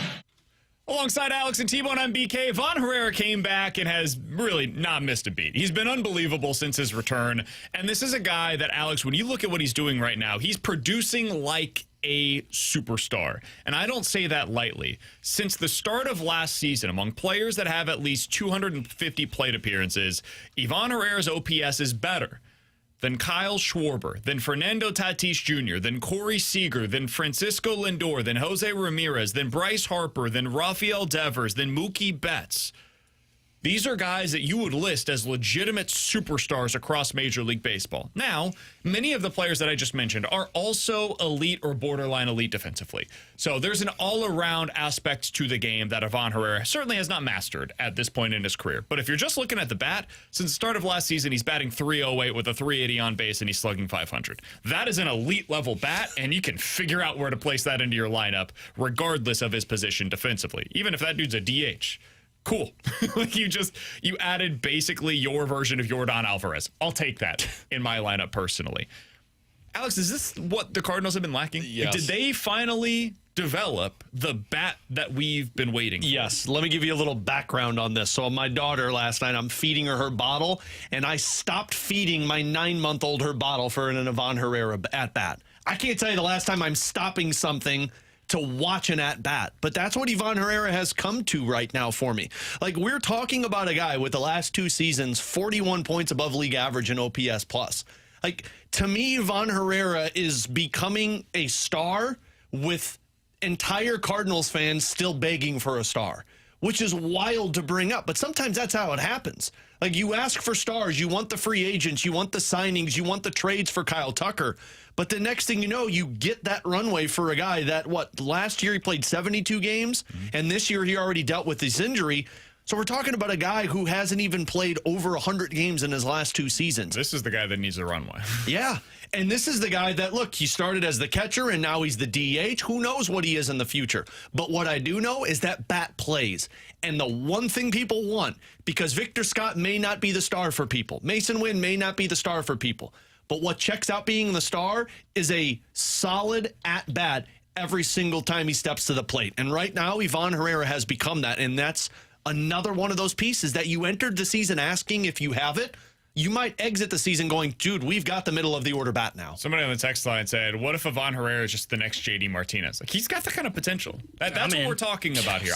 I'll take JD Martinez. I don't know if he'll ever, like, JD Martinez had a few seasons where he was 35 to 40 home runs. I don't know if Ivan Herrera has that kind of potential in terms of the power. I don't know that he doesn't. Yeah. Like, so far this year, in 10 games, he has 5 home runs. So I don't want to underestimate or undersell the power potential for Ivan Herrera at this point. But yeah, like, you could have a guy right now that is a potential 300 hitter, gets on base similar to Lars Nootbaar in terms of the overall number, and hits for, 25 to 30 home runs a season. That's one of the best hitters in the sport. And he doesn't strike out at all. He's a guy that hits with, like, all of the nerdy numbers in terms of the bat speed and the launch angle, all that stuff. Like, yeah, it's all what you'd hope for. The only blemish for Ivan Herrera, like if we were doing the Moneyball thing, this is Ivan Herrera. He's one of the best hitters in the sport. The problem is he can't play defense. Like, that's Ivan Herrera's problem right now. And I don't know how much it actually bothers me at all. Because again, like, you can give him those opportunities behind the plate. This is actually, to me, T-Bone, when we talked about Jordan Walker, the last segment we were talking about, what do you do? How does this change your expectations? And you talked about how it maybe changes the way that you'd manage the Cardinals. I find Ivan Herrera to be more interesting in that respect than Jordan Walker. Because the Cardinals have talked about how defense behind the plate, the game planning behind the plate, has really helped their starters. And that's because you've had Pozo and Pages behind the plate. And they've been fine offensively. It's not like it's this, like, huge hole in your lineup right now with them being back there. Ivan Herrera has his limitations as a catcher. We know that, both throwing guys out, and also there have been times in the past where they've wondered openly, is the preparation where you'd want it to be in order for this to be like your guy as an everyday catcher? Do they just go back to that every day? They said, I think Wednesday is going to be his next opportunity behind the plate, his first opportunity behind the plate since coming back. That, to me, is maybe what's most intriguing about how the current winning will change their approach to this runway opportunity. Because Herrera's playing every day. It's just a matter of where. Yeah, I don't mind if they decided to stick with him as the DH, because then you don't have to worry about those conversations. And look, Pages has been fine in terms of his offense. He's not been great, but he's been fine. I think he impacts really both aspects of what we're talking about, both in how Ali Marmol decides to manage the rest of this season. How do they decide to approach this? And maybe it is they just go, hey, when a lefty's on the mound, he's the DH. When it's a righty and he still feels fresh, he ends up being back behind the plate. I also think he kind of impacts how you build this thing beyond this season for the St. Louis Cardinals. And the reason I say that is I think he pivots, if he continues to do what he's doing at the plate and he continues to show he's a great bat, the pivot becomes, okay, we thought Jordan Walker was going to be this bat, to, okay, Ivan Herrera is this bat.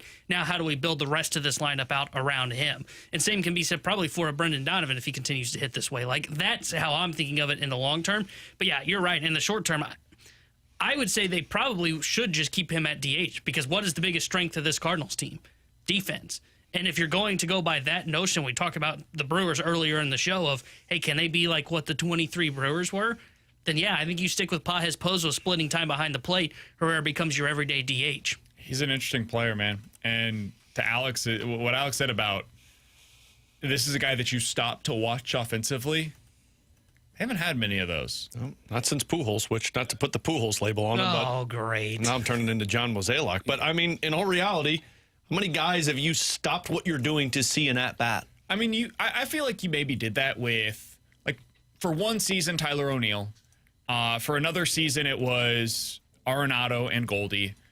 But if we're talking about homegrown, like drafted or signed via international free agency, developed through the system, young player, gets his opportunity with the Cardinals, and then takes it and runs with it, it's Ivan Herrera. I mean, who was the last guy that fit into this criteria to this degree? I'm not just talking about a good hitter, but a guy that became like a borderline elite level hitter among his peers in the sport. Homegrown? Yeah. Maybe Carp.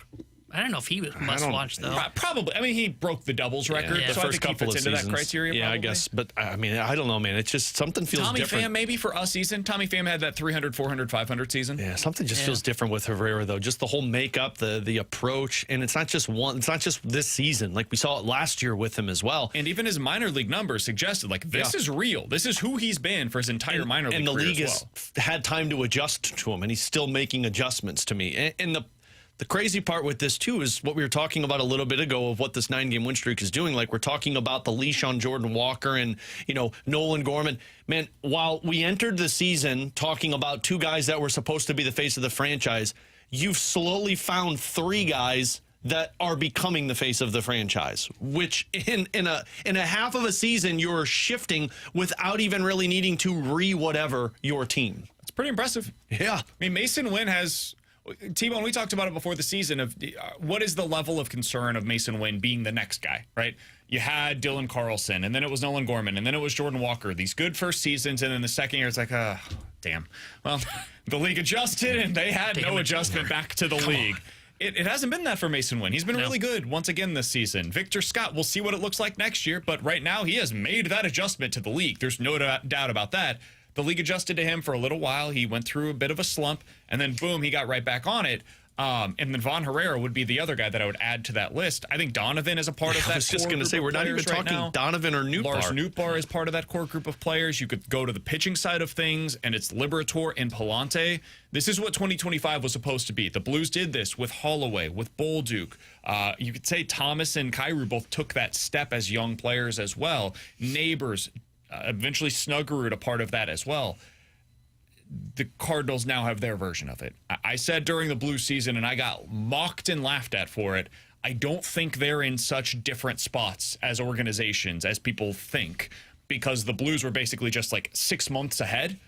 This is why. This is what was at least in their range of outcomes to see. They needed to earn the benefit of that out, and so far we've seen it. Yeah, the part that's interesting with the Cardinals is they do have that piece that the Blues didn't have.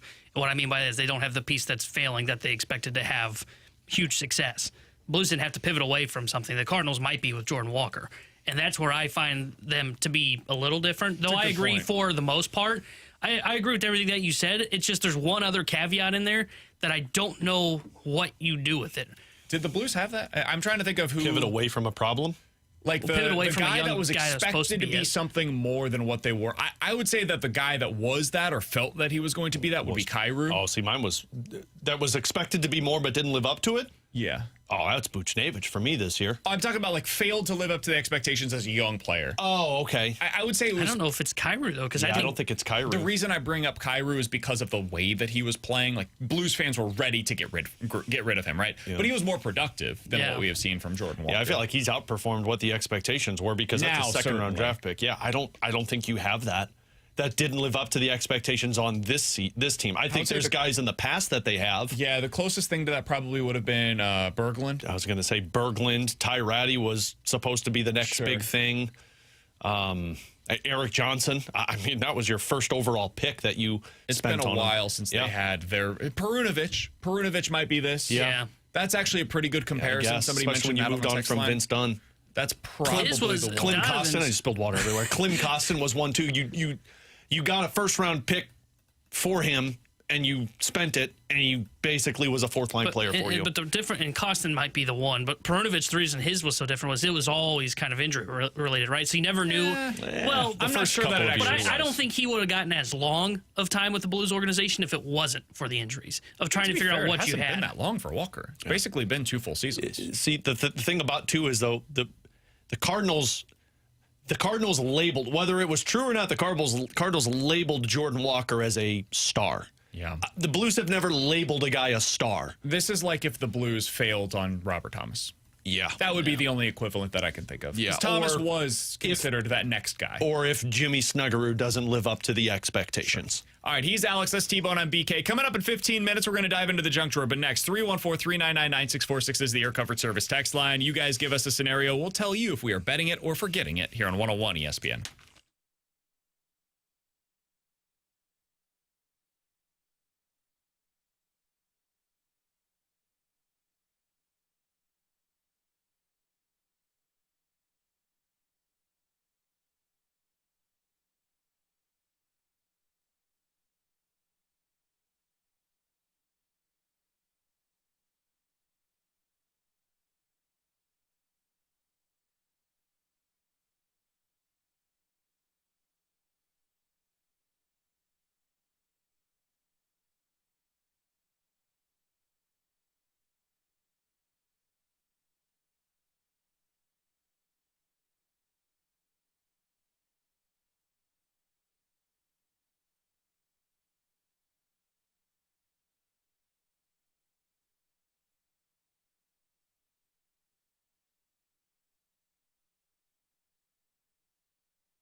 Tanner Hendrickson here, the Sports Center update driven by Johnny Londoff Chevrolet and Johnny Londoff Autoplex. Cardinals took down the Phillies yesterday 3-2 as they've extended their winning streak to 9 games. Tonight, game 2 of that 3-game series in Philadelphia. Sonny Gray on the mound for St. Louis. Jesus Luzardo will get the start for the Phillies. 5:45 will be first pitch. The Sports Center update is driven by Johnny Londoff Chevrolet and Johnny Londoff Autoplex. CMilano.com. Chevy, together we drive.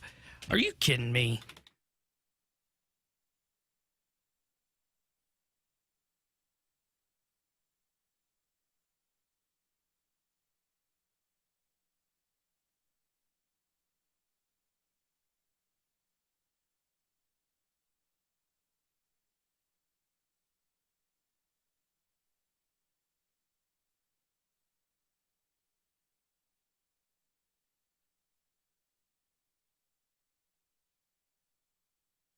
Ooh, hoo, hoo, hoo. 314-399-9646 is the Air Comfort Service text line for Bet It or Forget It. You guys give us a scenario. We will tell you if we are betting it or forgetting it here on 101 ESPN. Guys, bet it or forget it. The New York Knicks are winning this year's NBA Finals. They're now up 3-1 against the Celtics. Jason Tatum got hurt last night, hoping for a full recovery from him, of course. But it looks like they're going to win this series. T-Bone's Pacers are up 3-1 against the Cavs. And we know they won't win. One of the more surprising NBA playoff results that I can remember in recent memory. Then you've got the Timberwolves likely advancing against, I think, the Thunder, but that series is tied against the Nuggets. So that's where you're at if you're not a big NBA fan. I'm going to say bet it, because I think with Tatum going down, if the Knicks can get past the Celtics, I think they would be the favorite, in my opinion, compared to either the Cavs or the Pacers. So I'll say bet it. I think I'm going to bet it as well. Because even if the Pacers do get past the Cavs, as fun of a ride as it's been, I don't really believe Has they're it going been to be fun? Yeah, they've been kind of fun to watch in the playoffs. I don't think they can beat the Knicks. I didn't think they would be able to beat either the Knicks or the Celtics. I didn't think they'd beat the Cavs. So maybe it's just I haven't been buying in for most of the run. Then I look at the West and Timberwolves and Warriors. They're not doing it. They're not beating OKC or Denver. And even OKC and Denver, I haven't been all that impressed with out West so far in this series. Sure. So I think I would bet this. I think I would lean towards the Knicks. I think it's going to be Knicks Thunder. And I think the Knicks are going to win this thing. I think they're going to find a way to pull it off. I do find it really interesting. There are very few stars that are going to be playing once we get to the conference finals. This is a very un-NBA-like postseason. Like, if the Thunder end up winning, their best player is Shai Gilgeous-Alexander. He's amazing. And if you're a true basketball fan, like if you like the NBA, you're probably familiar with Shai Gilgeous-Alexander. He might win the MVP this year. He's not a star nationally. I think the casual basketball fan or casual sports observer, at least here in St. Louis, might not even be familiar with who Shai Gilgeous-Alexander is. The Timberwolves, Ant Edwards certainly has some cachet to his name, but that's about it. The Pacers have nobody. Tyrese Halliburton's a really good player, but come on, man, that's the biggest name that they have available. It's not a name. And then the Knicks, like Cat, decent name. Brunson, decent size name. Remember when Cat was the big thing in NBA? Yeah, there's not a ton of superstars that are remaining in this year's playoff. It's a very different kind of postseason. And last year, you only had Luka. That was kind of it. Because Tatum, I wouldn't say I don't know if he's a superstar, but he's up there. But yeah, you were still kind of lackluster, I would say, last year as well. And you have the Jokic last year? Not in the finals. Oh, that's right. Mavs versus Celtics. That's right. Finals. Yep. 2 years ago. 2 years ago. Yeah. By the way, how awesome would it be that the Nuggets fired Mike Malone when they were the 4th seed, and then they get to the finals potentially? Oh, it'd be chef's Checks kiss. out. Guys, bet it or forget it. The real offseason move by the Blues is another offer sheet. Huh. I don't know if you saw the Blues tweet, Elliot Friedman's tweet of the offer sheet compensation. We'll get into this more coming up in the 1 o'clock hour. I'm going to say forget it. I do not think that you're going to see an offer sheet this offseason, despite all of the talk of it after the Blues did it. It was a very unique situation, and Army played it perfectly. Do we see one this offseason? I don't think so. Did you guys listen to anything I just said, or no? No, you just said that the Blues wouldn't do it. I was working on coming up with my bet it or forget it. I don't think that we will see an offer sheet this offseason. Well, that's a terrible take. See, that's why I wasn't listening to it. I checked out. Wow. I'm glad you copied what I said. I agree. I think the Blues were in a unique situation last offseason, and that's why they were able to do it. Yeah, but do you think we'll see another team do it? Go ahead, Alex. What do you think? Go ahead, T-Bone. I don't think you see another team do it. I agree. All right, with PK. go. You've already said that, man. Let's go. Bet it or forget it. Yeah, but do you think another NHL team will offer sheet? Bet it or forget it, guys. Jordan Walker's will not be in the Cardinals' starting lineup at the end of the month. Forget it. Forgetting it. I think they're going to stick with him. I would bet this. I think they're getting We know close to you making hate their Jordan decision. Walker. I mean, I wouldn't say I hate Jordan Walker because I was one that would have gave him a freaking contract extension after year one. But Yeah. I'm not seeing signs of improvement. I'm seeing him get worse. I mean, now he's chasing after changeup from lefties low and away in the zone. Fine, So everything's fine. we mentioned Herrera and how he's made adjustments, and the league hasn't adjusted to him. We're talking about Wynn, who's made adjustments, Scott, who's made adjustments. Two guys I'm not naming are Gorman and Walker, and they've kind of kicked Gorman to the side. I think by the end of the month, they will do the same with Jordan Walker. 314-399-9646 is the Air Comfort Service text line for Bet It or That's Forget going It. to be offer sheets this offseason. Guys, I Bet don't It or either, Forget man. It. Bill Belichick will never coach a game for UNC. I don't know if you saw this. There was Pablo Torre does a podcast, and he did a big investigation into Belichick's current relationship. And he, first of all, said... with his girlfriend? Yeah. Or? He said that they apparently met when his girlfriend was then 19 years old, which I found to be interesting. He also mentioned that starting on, I think, June 1st, the buyout from Belichick's side of things goes from like $10 million to $1 million. So he could get out of his current contract at UNC in 3 weeks for $1 million if he doesn't want to do this anymore. He just says this is just too much of a hassle. I'm going to say forget it. I do think he will coach at UNC, but I find the story to be fascinating. I can't get enough of this. I'm forgetting this one. There's no way. I mean, this is what he wants. This is in front of him. He wants to start coaching despite all of this stuff on the outside. Yeah, I'm forgetting this. He will be coaching. Yeah, I'm forgetting it as well. I think he still wants to coach football. And I think if there's any kind of conversation about this is, does UNC want to deal with Bill Belichick? Look, maybe they didn't know they were getting this when they signed him. I don't think they did. And I still think they should have knew. known. I still think they knew that there was still going to be a little bit of a circus with Bill Belichick, especially his transition to the college game. I think they're going to have him coach. They tried to win the press conference. We talked about at the time when they moved on from an old Mac Brown to an old Bill Belichick. They tried to win the press conference. They're going to stick this thing out for as long as possible. I'm not talking about from their side. I'm talking about from Belichick's side. I said I think he still wants to coach football. I think he truly wants to coach football. So His I'm girlfriend wants forgetting him to this. coach football too. For sure. It's the breadwinner, right? 314-399-9646 is the Air Comfort Service text line for Bet It or Forget It. Guys, say it with your chest. Bet it or forget it. The Cardinals will make the playoffs this season. I wonder what the odds are on Oh, I know, because I did it over the weekend. Oh, did you? I was in Illinois. Bet it. I put them, I think they were plus 520 when I put money down on them to make the playoffs. And if you're feeling a little juicier, they were plus 1,000 to win the division. Let me take a look. So the bet St. it. Louis Cardinals today, plus 290. You got good odds on this. Basically 3-1 in order to make the playoffs. To win the division right now, 5-1. So you got the same odds on them to make the playoffs as they are currently listed to win the division. Show me the money. Bet it. Better to forget it, Alex. The Cardinals will make the playoffs this year. I would bet, by the way, if you're going to make this bet, I would just bet on them to win the Central, not to make the playoffs, personally. Or do both. Hell, I'm going to bet it.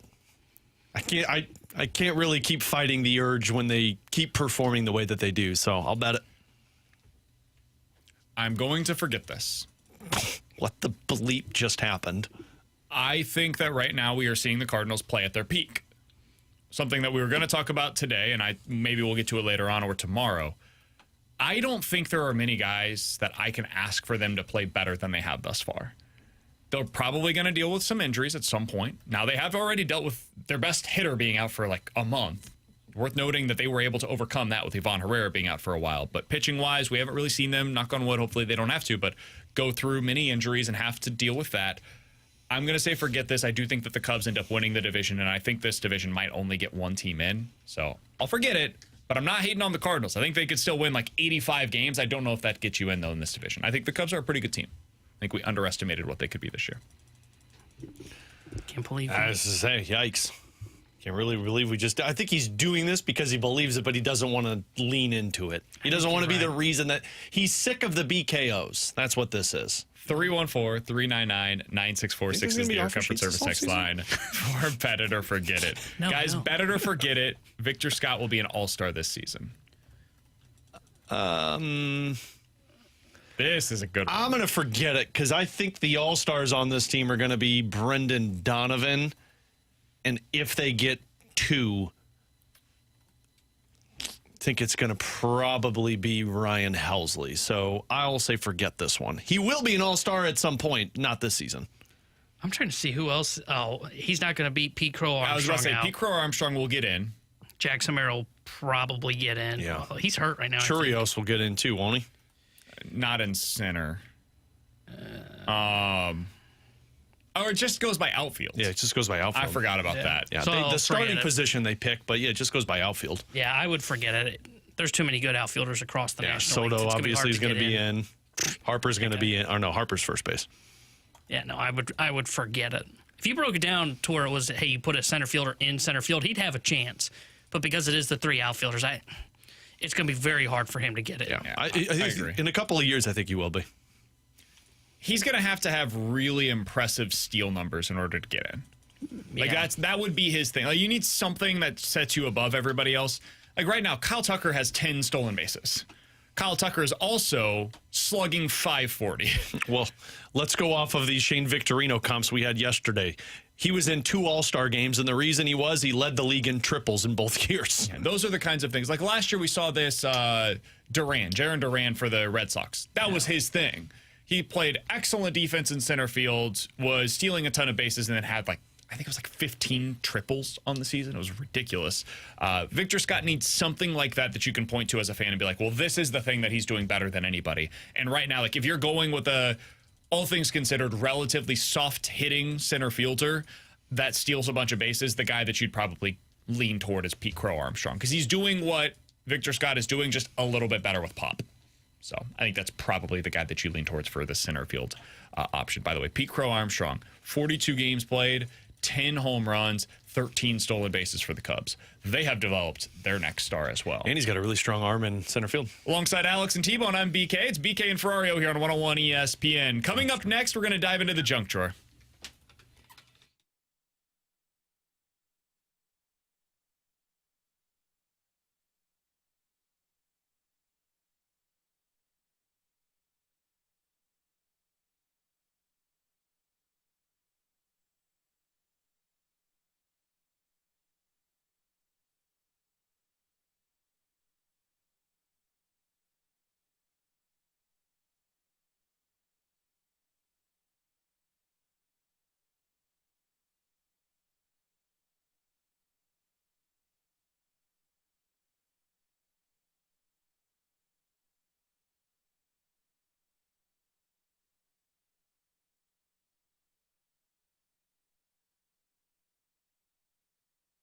Alex Ferrario with you to tell you about my friends out at Rhino Shield. When you trust a company to do the exterior of your home, to fix the exterior of your home if it needs a new look, well, you got to go with a company that you can truly trust. And this is a great one from Darren over at Rhino Shield.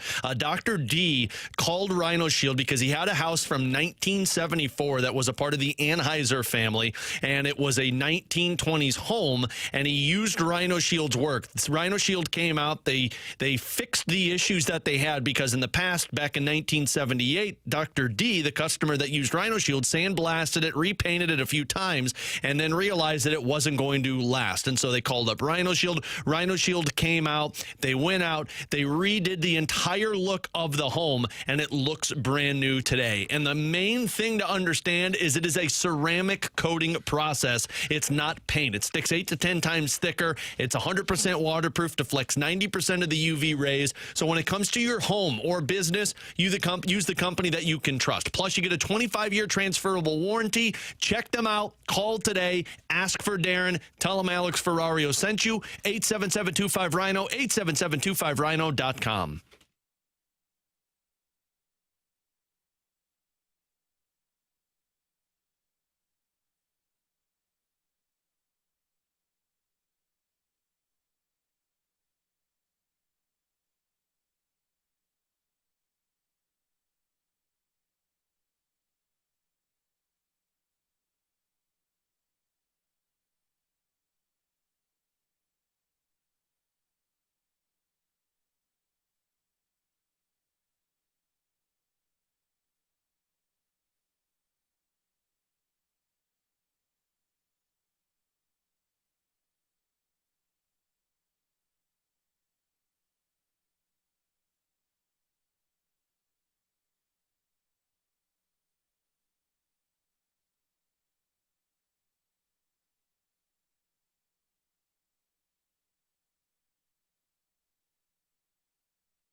Alongside Alex and T-Bone, I'm BK. It's BK and Ferrario here on 101 ESPN. Alex, I feel like dying because you got in a fight with a kangaroo would be up there among the worst possible Oh, my options. God. No, are you kidding me? That's one of the best. If I'm going to die, I want to go out legendary. Officials in South Carolina are investigating the death of a man who was believed to have been killed while fighting a kangaroo in an enclosed children's petting zoo. Okay, well, that's dumb.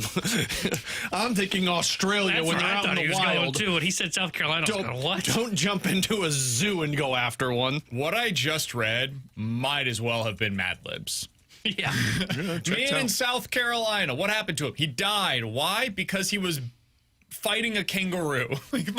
End of Mad Lib. Here comes the next. 5-year-old would come up with Here that. comes the next viral meme. Can 100 men take out one kangaroo? Apparently not one. Eric Slate was 52 years old, and he died of, quote, multiple blunt force traumas, end quote, according to the chief deputy coroner of the county. The brother owns this farm. The guy that died, his brother is the one that owns this farm. And he said that his brother likes to go in there and, quote, roughhouse, end quote, with a kangaroo named Jack. Oh, this was this Kangaroo isn't like a Jack? zoo? No, it's a children's petting. Yeah. Oh, I was thinking. I think this would be most similar to like a Grant's Farm type of a situation. Okay. Did he go in barehanded fight or did he go with boxing gloves? They like to roughhouse. That's as far as they took it. They said it's under investigation. They This guy's posted a tribute to him, the brother that died, will saying your memory will remember." live on, your voice will be heard, and Jack, your buddy the kangaroo, will be fine. Your Wow. voice will That be is heard. so unneeded. Your voice will be I heard. can't get over the fact that they were willing to say Jack 1, this guy 0.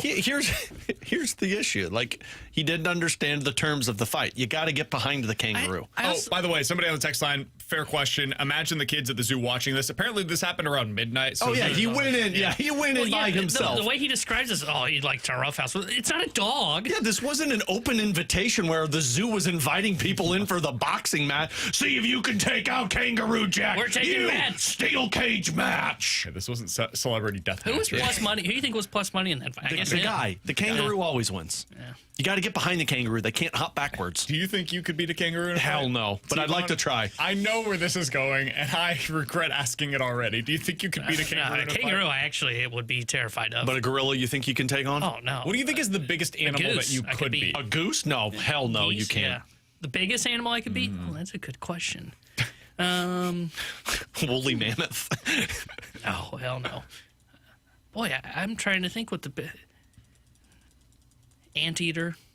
Of all animals, that's where you're. What? I'm trying to think about something about that size, right? Anteater. I'm trying to think of an animal about that size. If we're going by, like, tall, maybe a flamingo. Oh, you know what? I think I'm going to change my opinion. I think I could beat a kangaroo. I don't think you could. You got to get behind. They can't hop backwards. So you just they gotta get- turn. No, yeah, but you stay behind them the entire time. Sounds, They got to hop to turn. You know what I'm scared of is ostriches. those things I'm motherfuckers. afraid of any big birds, like any of them. Sesame Street big Why bird, is I'm that? out. Just because they're all birds have evil intentions. I thought it was maybe about the beaks. Well, there's a reason you and I don't get along very well. Coming up next, could the Frighten me. Blues explore I'd beat that bird in RFAs a fight. again this Oh, I offseason? could And if beat that bird in so, a fight. who are the players they could target? We'll talk about that next here on BK and Ferrario.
Alongside Alex and T-Bone, I'm BK. All right, let's dive into this, Alex.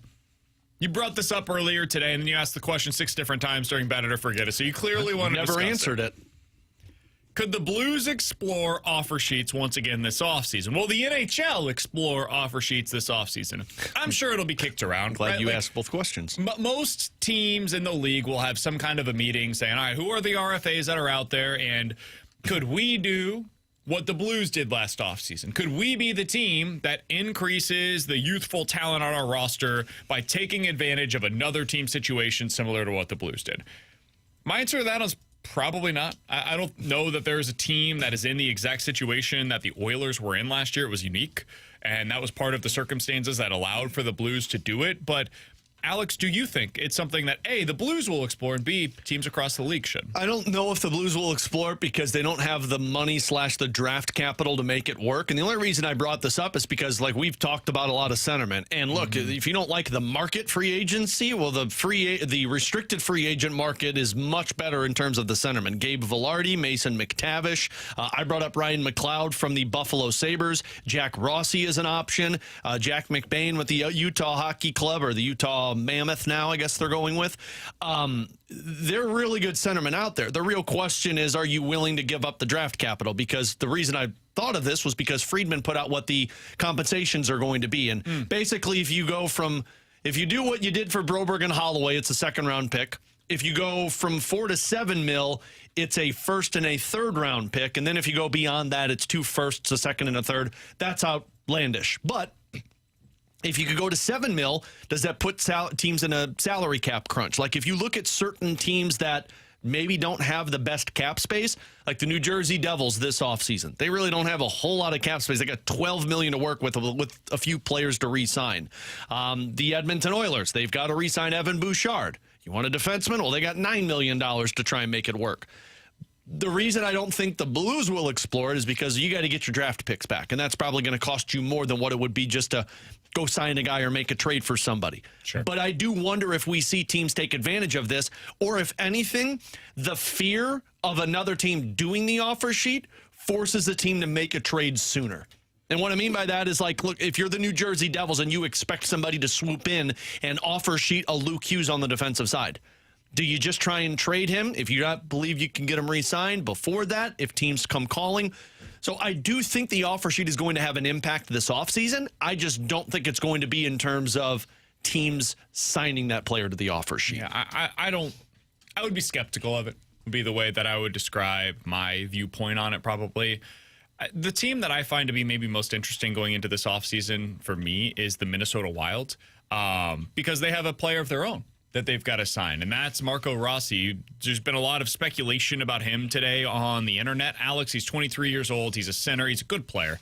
Great player, I don't know. Good player, though, nonetheless. And I don't know what their current plans are, what they want to do. They've got $20 million in cap space. They can go out and they can be aggressive, but if you are aggressive, well, what does that mean for your current players on the roster, right? If you go out and, like, Brock Nelson is the player that everybody's connecting with him. He's from Minnesota. He's a really good player. They could use somebody that's similar to him. Pay him $7 million. Boom, you're in a really good spot. And if they wanted to go out and add another really great player, you pay another $7 million to somebody, right? Okay, well, now you're starting to run a little low on funds. Like, right now you have 20. That sounds like a ton, and it is. But if you go out there and get 2 $7 million players, it gets tight quicker than you would otherwise expect. And they also have to plan for the immediate upcoming Kirill Kaprizov contract, which is going to be about $14 million. He's got $9 million next season, but beyond that, he's a free agent. So they're going to want to get that done this offseason, and they'll plan for that in their current standing. So I wonder if Marco Rossi, I don't know that this would necessarily be an offer sheet situation. I wonder if the Minnesota Wild say our best course of action is to trade Rossi early in the offseason, get something for that, and then we can go make the moves with our free agency. Yeah, that's where I think... And that's somebody that I think could be of interest to the Blues, even though I'm not sure that they'd trade him in the division. Yeah, I don't think they would, and frankly, I don't know how much... Like, I like Rossi. I think he's a good player, but, I mean, 5'9", 175 pounds, that's not the type of centerman that I think the Blues need. I think they want size and strength down the middle, and I don't know if he's that for you. That's what I mean by the offer sheets. I think teams are going to be... Like, the Rangers are another really good example. They don't have anybody... Like, they've got Keandre Miller, who's a defenseman, who I like, but he's a left-handed defenseman, doesn't make sense for your team. they've got tons of dudes they got to figure out, and they've got about $5 million in cap space. So do you take the chance of somebody offer sheeting him and then just take a draft pick, or do you try and trade him now or once the offseason officially begins and get better assets back in return than a second-round pick? So I do think the offer sheet's going to impact teams. I just don't think it's going to be because, well, that player accepted the offer sheet and the other team did match like the Blues did against Edmonton. All right, so that is the restricted free agency side. Alex, if there was a player that you would be interested in, who would that be? Mine would be Velarde. I'd go after Do you think Velarde. there's any chance, though, that ends up happening? No, because and Velarde they've got, would be you're giving up a first and a third or more. Yeah, I mean, you'd have to go. Well, you'd have to go $7 million, and yeah, that first and the third is what you'd be doing. And I don't believe, because I think Winnipeg will walk away from Nikolai Ehlers so that they can re-sign Velarde. He's 25 versus a dude who's 29. That would be the one that I would be really interested in if you went down that path. But it's probably about it in terms of the restricted free agents. All right. So another thing that we talked about earlier today, this was in our conversation with Jeremy Rutherford. If you missed it, check it out on the podcast page after the show today, 101ESPN.com. The free 101 ESPN app is where you go to find it. That's all sponsored by Schaefer Door Company. We talked to him about the Blues if they went the unrestricted free agent route, right? That was the RFA side of things where you have to offer sheet somebody, then you wait a little while, then you find out if they're going to accept it, if the team's going to match it, and then you give up the compensation, which is draft picks, right? On the unrestricted route, it's the easiest path. You just go to the market, you sign a guy, and you give him whatever the money is that makes it work for both sides. The centers that are available this offseason, if you're looking in the older market, it is John Tavares at the top of it, and Daily Faceoff has him projected for 3 years, $8 million per season. Matt Duchene is 34 years old. They have him projected for 3 years, $7 million. Sam Bennett, 28 years old. They have him projected for 6 by 6.5. I think he's going to get more than that, but if that is the case, cool. Brock Nelson, 3 years, $7 million per season. It's kind of the upper echelon of the center market, Alex, the names that I just mentioned there. We have talked a ton and will continue to talk about Sam Bennett. He makes all the sense for a lot of different reasons. It's just the term that makes us a little bit nervous there. If you wanted to pivot and you're Doug Armstrong, or let's say Sam Bennett just re-signs with Florida, which is possible. They could just prioritize him. Would you be interested in Brock Nelson and or John Tavares? We talked a little bit about Nelson yesterday. He's 33 years old, high upside offensively, played well for both New York and Colorado this past season. John Tavares is somebody that we haven't mentioned at all. My guess is he's going to try to stay on the East Coast, but if he decided, hey, I'm open to signing with any contender across the NHL, I just want to play hockey, I want to play for a good team, is that somebody that you would target? 3-year deal potentially for him. He's 34 years old this upcoming season. He's been super productive for Toronto. He's got the size that you're talking about.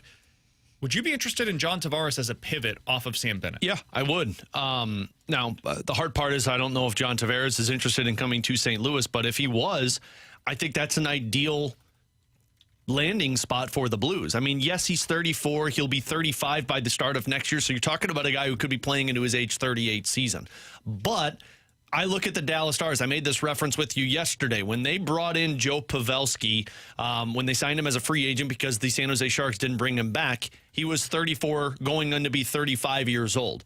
He put 31 points up in that first season, but then 51, 81, 77, and 67 all the way up until he was 40 years old and got the Dallas Stars into the playoffs all but 1 year.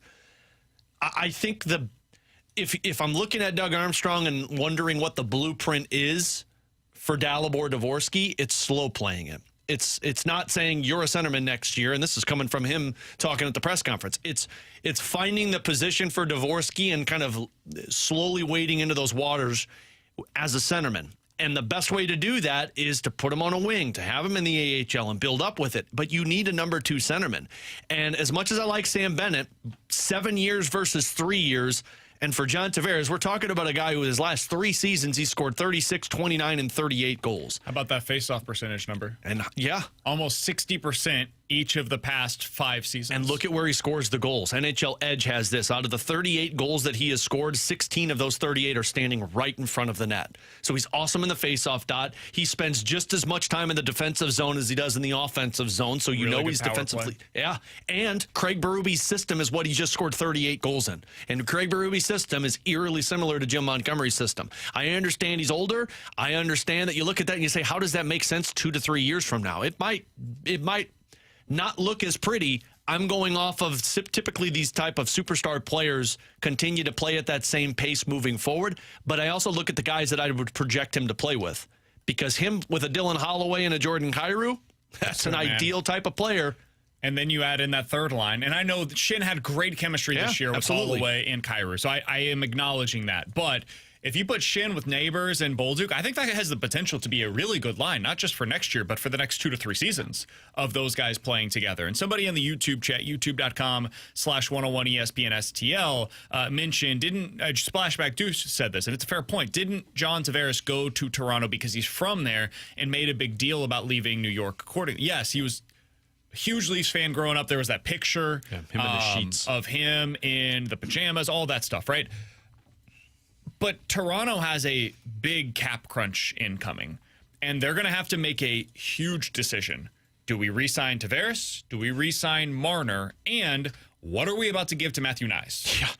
Because Matthew Nyes is coming up on his RFA status as well. So if there's going to be a team that is in a similar situation to Edmonton last year, it could be Toronto if they screw up the order of operations here. If they wait on Nyes, end up re-signing at least one of, if not both of, Tavares and Marner, well, now you are exactly where Edmonton was last year. And then, hey, maybe the Blues become the same team that does it again, and this time they do it with Matthew Nyes. But I think that's how you end up with Tavares having to leave. If they decide Mitch Marner's got to return, look at what he did this year. He's younger. He's going to be a part of our future. And instead of it being the core 4, it's the core 3. And we're now building around, you could even call it the core 4 still with Nyes, basically replacing what they previously had in Tavares. That's how he ends up leaving Toronto. I don't know where he would go. I certainly would not anticipate that being St. Louis. But I do find it to be an interesting conversation point about, if you're Army, what are the potential alternatives to Sam Bennett? I know people don't like the sound of it because people want Dalibor Dvorsky to have that opportunity, but a stopgap to me is the better route to go than bringing in a guy who is going to be in that position for the long haul, and then you're forcing the player that you signed to the contract to a position that he doesn't want to play. Meaning, like, Sam Bennett's a centerman. Is he going to be cool with being a winger in 2 years? Whereas with John Tavares, you're bringing him as a centerman. He's going to be 35, 36. Longevity-wise, he might be more willing to play that wing, especially, or you just slow play it for 3 years. Robert Thomas didn't take over as the everyday centerman until the 22-23 season because he was going back and forth with the wing because Ryan O'Reilly was there. They had Braden Shen. He slow played it. I think it could be a good thing for the Blues to slow play it with Dalibor Dvorsky. I'm not making decisions this offseason based on Dalibor Dvorsky. No. I'm sorry, I'm just not. Braden Shin could pivot over could move over to wing at any point. Yeah. That's always in the possibilities. I don't think Alex, do you think that Dalibor Dvorsky, based on your current outlook for him, do you think the Blues would pencil him as a top 6 center for the Blues at any point in the next 2 seasons? In the next 2 seasons, yes. Next season, this year no. Or next? You think they do? Yeah, next season, or 2 years, I think they will. I'm not sure I would say that they do. I think I would probably say 3 years from now, that's when you're looking at him as your second line center. Yeah. The year before, maybe he fits in as that third line center. So right now, I'm looking for a guy that I can slot in as my number 2 center for at least the next 2 seasons. And to me, John Tavares fits that mold. Yeah. That's why I would be interested in this. It's why, for me, again, I would be looking at a Brock Nelson, saying I think that makes a lot of sense for where the Blues are at right now in their build. And it's also why I wouldn't hesitate to trade for an older player this offseason. A guy like Ryan O'Reilly, I don't think he's a second-line center necessarily, but if you, between him and Shin, I think you can make that work, second and third-line center-wise, between the two of them. They've both got a couple of years left on their deal. I don't think that's pushing Dvorsky out of the way either. So I'd be fine with them getting an older player, but just don't sign them to like a 5-year deal. Make sure that it is a shorter term, even if it is a little bit bigger money. Make it work that way. I think it's important to sign a versatile player. Like, don't sign a guy. This is my only hesitation with the O'Reilly. Sure, you're not penciling in Dalibor Dvorsky in, but maybe he surprises people. Maybe he goes into the offseason and he comes back a stronger player ready to take over that role. I don't think Ryan O'Reilly is valuable to you as a winger. The same way that John Tavares, who has played wing for the Toronto Maple Leafs, or Sam Bennett, is kind of pushes Brock Nelson out of the conversation. But Shin could be that. Like, for me, Shin is the one that I'm moving, not the guy that you signed this offseason. Shin would be the one that bumps over to wing, most likely. Yeah, but then don't you have a winger problem? Figure it out. Yeah. I'm serious. Like, I know that sounds kind of cold-hearted, but that's the job. Doug Armstrong's really good at this job, and that's a good problem to have. If you have too many talented players that are capable of playing in your top 9, great, man. That means you can open up a spot for somebody by making a trade, and then you trade from your surplus to help you wherever else you feel like you're light at that point in time. At that point, you no longer have the Nick Leddy deal on the books. You've got a roster spot there available to you. So maybe you do end up trading, whether it's Bolduc or Snuggerud or whoever it ends up being. I don't know who that player will be after the end of next season. But if Dvorsky's so great next season that you have to open up a spot in your top 6 for him to be a part of your roster, that's a good problem to have. That's a great problem to have. So I personally think a placeholder is much better option than a long-term signing, unless that long-term signing is a guy that you think is going to be impactful 5 or 6 years from now when you're continuing to be in that winning window. He's Alex, that's T-Bone, I'm BK. Coming up next, the NBA just had a night last night that will make this the most compelling offseason in years. And was last night a reminder of what the NFL needs to do? We'll talk about it next year on 101 ESPN.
Alongside Alex and T-Bone, I'm BK.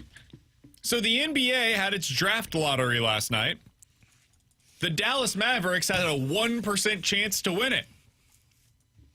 And that is exactly what happened. The Dallas Mavericks, just a couple of months after they traded Luka Doncic in one of the most universally panned trades in, sports history, much less the NBA's history, they are now holding the number 1 overall selection in the year where Cooper Flagg, a legit prized prospect. I think people throw around the term generational prospect way too often. I feel like every year there's somebody that is considered, like NBA, NFL, whatever, a generational prospect. No, that's not how it works. This year, Travis Hunter was a true generational prospect. We have never seen a player like that, or at least since like Dion. I think Cooper Flagg is pretty close to that. He's about as much of a can't-miss prospect as we've seen coming out of college in recent memory. So now the Dallas Mavericks could potentially acquire him with the number 1 overall selection. But Alex, last night something else happened too. There was some news that came out, speculation I suppose, that Giannis Antetokounmpo might want out of Milwaukee.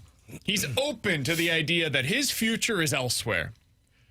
And so I got to thinking, my tinfoil theory, allegedly, whatever, all of the disclaimers, that was rigged last night. Every draft lottery and we is can rigged. admit that was rigged. Just like the NHL, Utah had like a 4% chance of getting the top pick, but hey, they just surprisingly got to the number 4 overall pick. I don't know how they'd make it work cap-wise. There's a bunch of gymnastics that they'd have to go through, but in the scenario where it could work out and you can make the money work, Alex, if you're the Dallas Mavericks, would you offer that number 1 overall pick for Giannis? Absolutely, I would.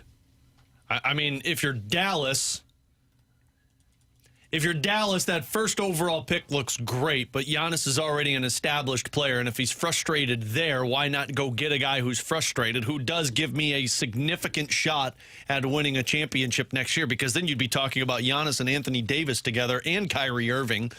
So yeah, I would offer it. And if I'm Milwaukee, I know Giannis is great, but he's obviously frustrated, and we haven't been able to get it done over these last couple of years. So I'll go take the shot at the rookie Cooper Flagg and see what we do for the next 5 to 6 years. I think I would make the trade. Like, if I'm Dallas, I think I would make that offer because Giannis, clearly a better player at this point in his career than Cooper Flagg will be in year 1. There's no doubt about it in my mind. I also think it helps kind of, hopefully, keep Kyrie happy, AD happy of, hey, look at what we just added. Now we feel like we've got the pieces. Should be freaking huge. But the reason I kind of hesitate on that a little bit is I do think Cooper Flagg would help you space the floor a little bit better than what Giannis would and AD. So I think I make the move. I think it is because if you are going to try and win now, A, probably should never moved on from Luka, but that already happened. But B, Giannis is clearly the better player right now at this point in his career, but I think that would be the only kind of move I'd make. If it's nobody, I don't think there's another player that I'm offering up the number 1 pick. I would target Giannis specifically. I think that's the move if you're Dallas. I don't know what exactly Milwaukee's going to be targeting. Like, do they want to just blow this thing up and try to go really young, and that's the direction that they're going to be headed in? If so, Cooper Flagg makes all the sense in the world, and there are a hell of a lot worse ways that you could go than having this kind of a prospect as a part of your core. It's possible, though, they just want veterans. They want to continue to keep this thing together as much as possible. I think that's a faulty way to build. I think you end up just with, like, a loose version of a contender. You end up like stuck in the 6, 7, 8 spot year after year because you don't have the star that other teams are building around. So I don't know which direction they would ultimately go. Like the Lakers, for example, right? You have Giannis, or excuse me, you have Luka now, you have LeBron now. Would they be a team that considers, like, we're going to make that aggressive move for Giannis? I don't know who ends up being that team. But how the hell would the Lakers be able to do that? Again, it goes back to what are you offering? What do you have asset-wise that could entice the Milwaukee Bucks to let him go? I don't think they've got enough. I think Houston maybe would be a team that has the kind of assets that would be necessary to make that kind of a deal. If Oklahoma City were to lose in this round, that was the one that I thought of. I think they would make a ton of sense. They have a boatload of young players, really, really good players, high-level players. Hell, Pacers.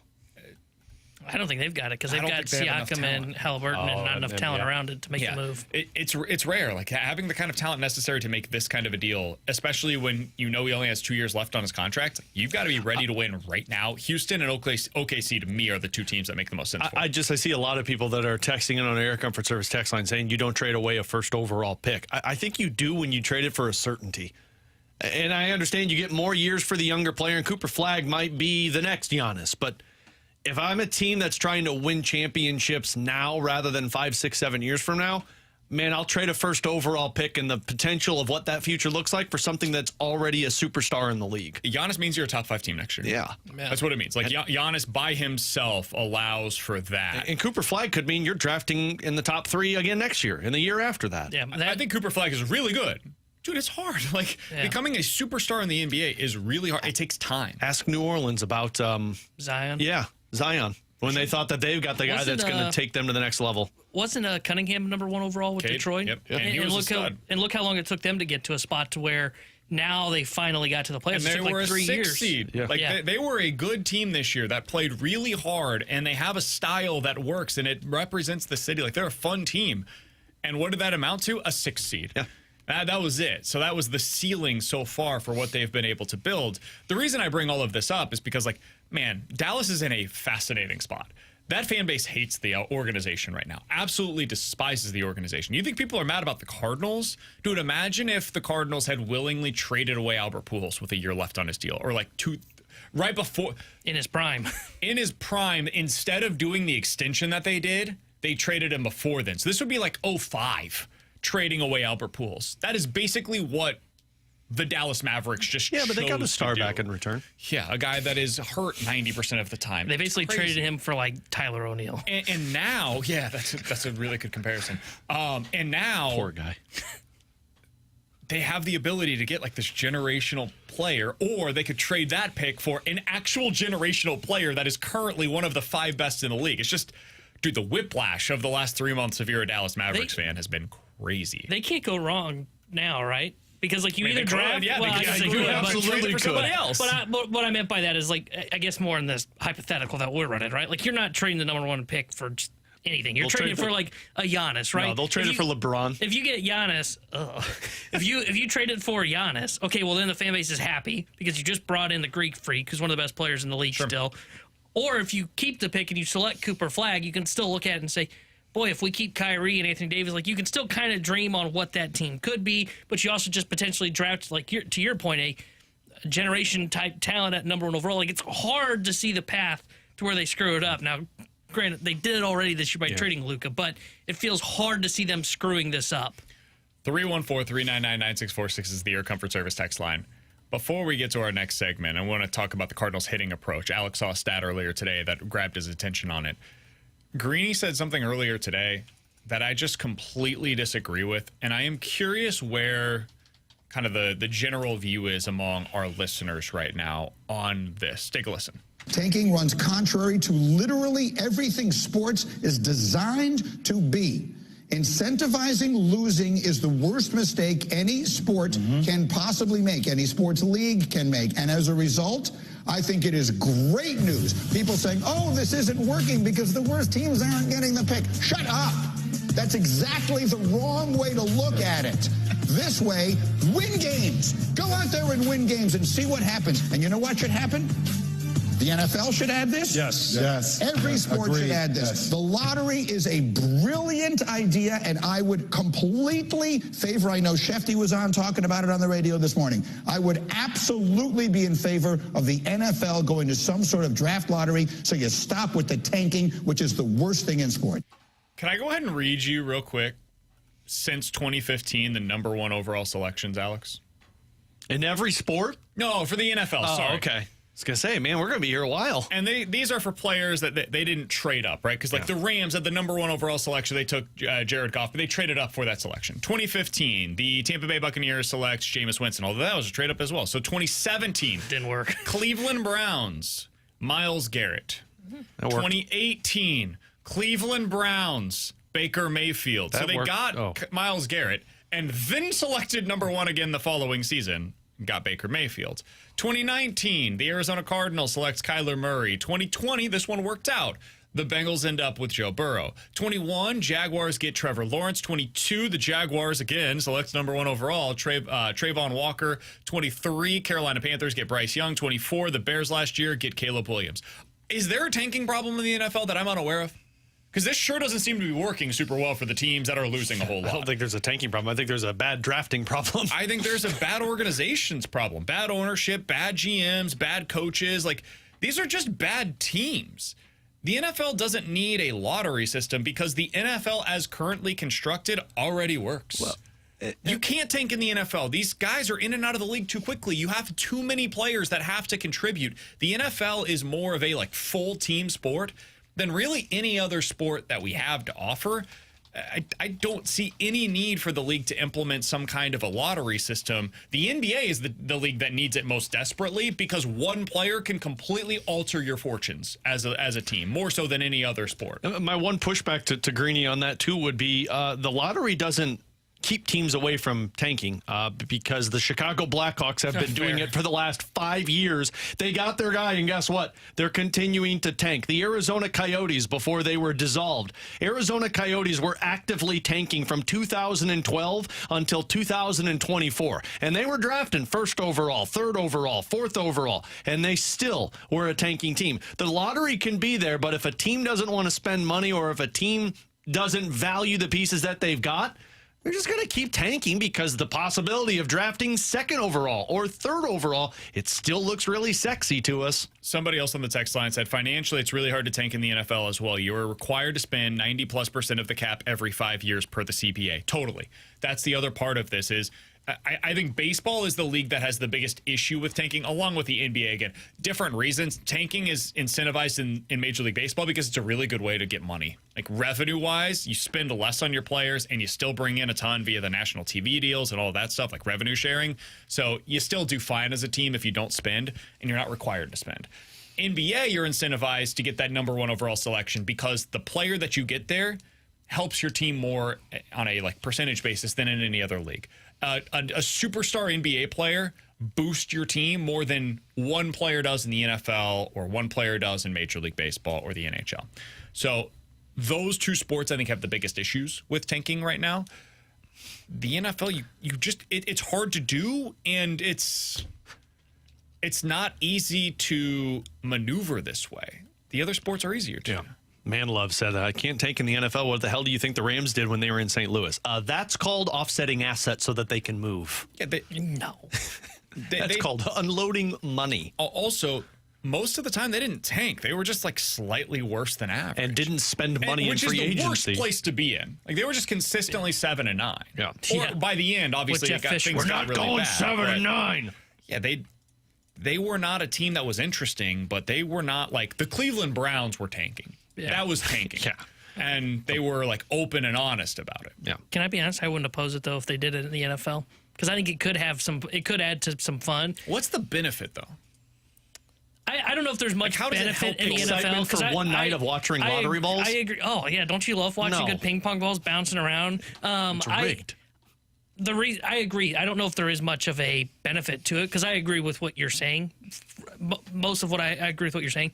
I think it would add some intrigue, and what I mean by that is imagine if you had what just occurred, right? The Mavs had, a 1% chance winning the number 1 pick? Imagine if the Dolphins won the number 1 pick this year. Now you talk about intrigue of, okay, what does Miami do? Do they trade it? Do they select Cam Ward and decide to go a different direction? Then what do you do with Tua? There are trickle-down effects. I agree there isn't much of a benefit. I think it just adds to more of the off-season fun and the talking points of when you get this Here's where it goes the other direction, though. The lottery this year would have included the Bengals. Okay, so what if the Bengals end up winning the lottery this year and they end up with Travis Hunter?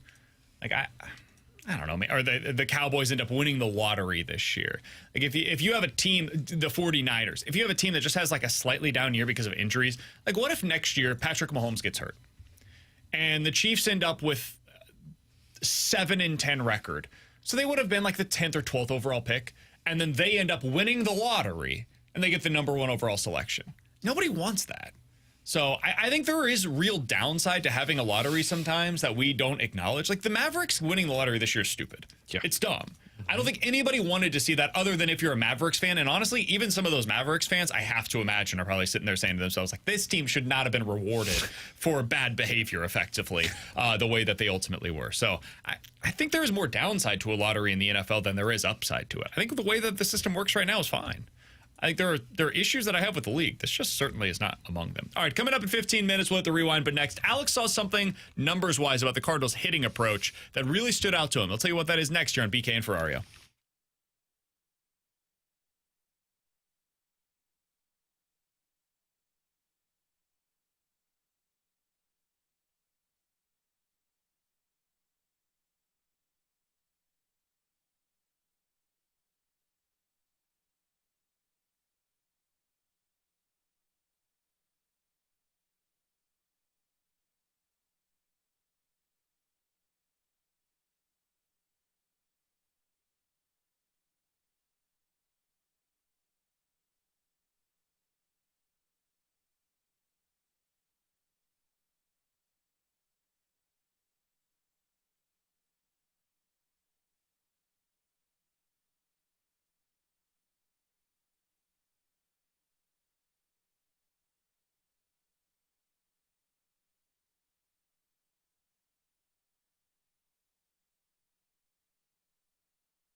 Tanner Hendrickson here. The Sports Center update brought to you by Saliga Heating and Cooling. Cardinals back in action tonight after winning Game 1 of their 3-game set at the Philadelphia Phillies. Tonight, Sonny Gray on the mound for St. Louis. Jesus Luzardo will get the start for Philadelphia. 5:45 is first pitch. The Sports Center is brought to you by Saliga Heating and Cooling, a Daikin heating and air conditioning dealer.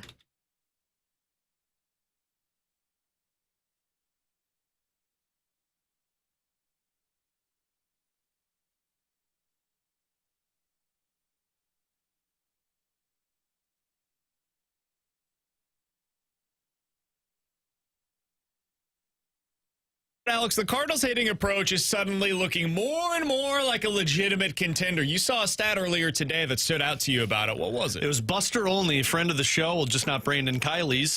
Their on-base percentage as a team is third best in the major leagues behind the Yankees and Dodgers. Here's the on-base percentage for their top 5 hitters. Brendan Donovan, best at 374. Nootbaar, 372. Scott, 355. Nolan Arenado, 350. Wilson Contreras, 345.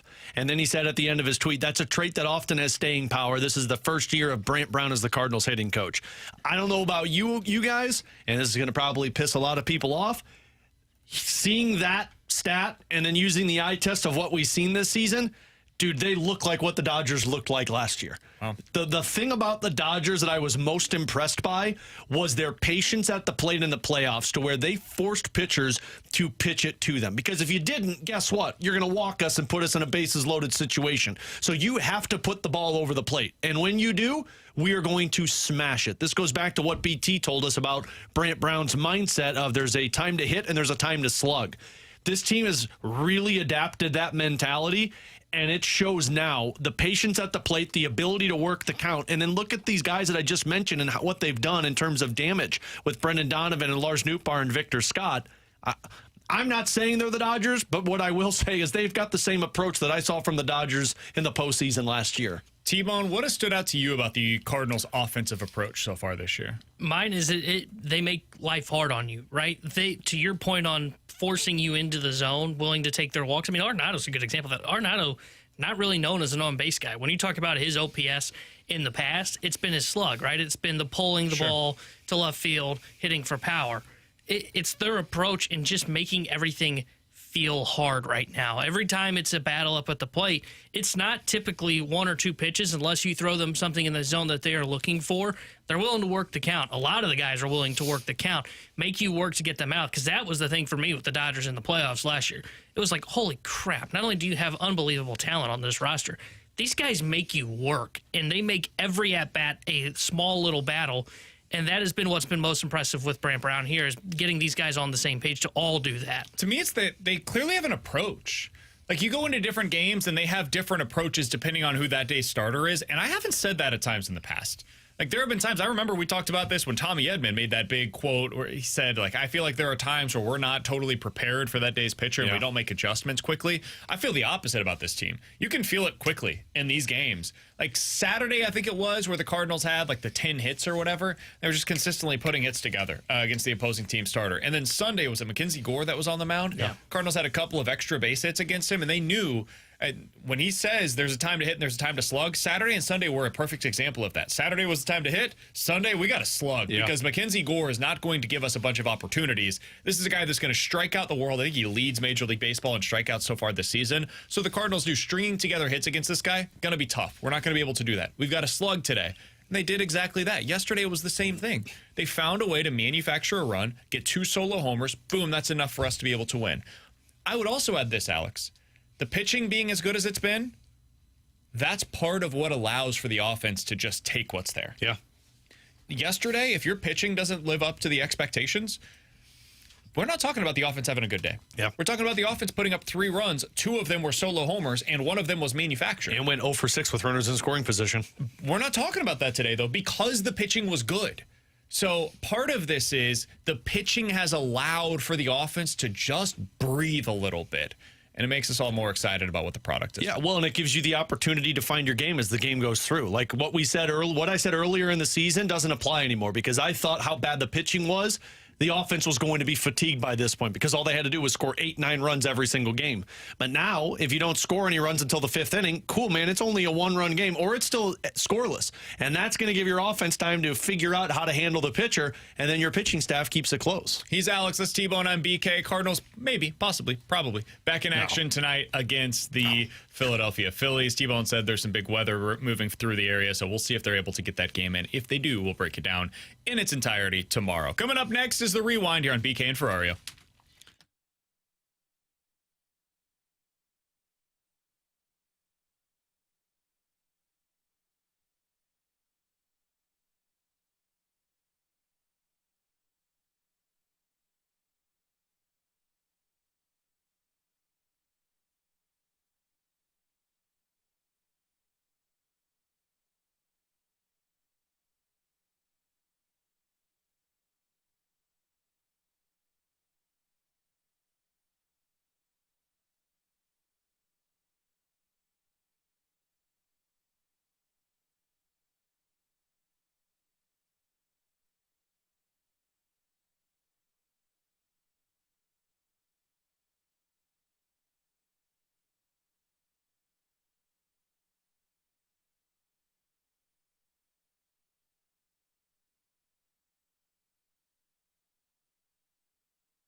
Hey, we're just a couple of weeks away from the return of TMA's Dotem Golf Tournament. It is refreshed, as always, by Michelob Ultra. The Dotem returns on May 29th and the 30th. It'll be at Oak Valley Golf Course and Resort. Friday's foursomes are already sold out, but spots do remain available for Thursday, May 29th. Your foursome can come together for a full day on the course with TMA, and it includes complimentary breakfast, lunch from Lee's Famous Chicken. That breakfast is from the Donut Drive-In. All of your Michelob Ultra for the day. The 100 West Dental closest to the pin competition, a long drive competition, courtesy of Pondoff's Anonymous Recovery Podcast, and an after party with food from Texas Roadhouse on Thursday and Super Smokers on Friday. A portion of those proceeds will support the St. Louis Hero Network in honor of Brian McKenna. You can find all the details for that at 101ESPN.com. Final thing from today's show. Alex, yesterday to me was the most impressive win of the Cardinals season. On the road, raucous environment, 45,000 fans out there in Philadelphia.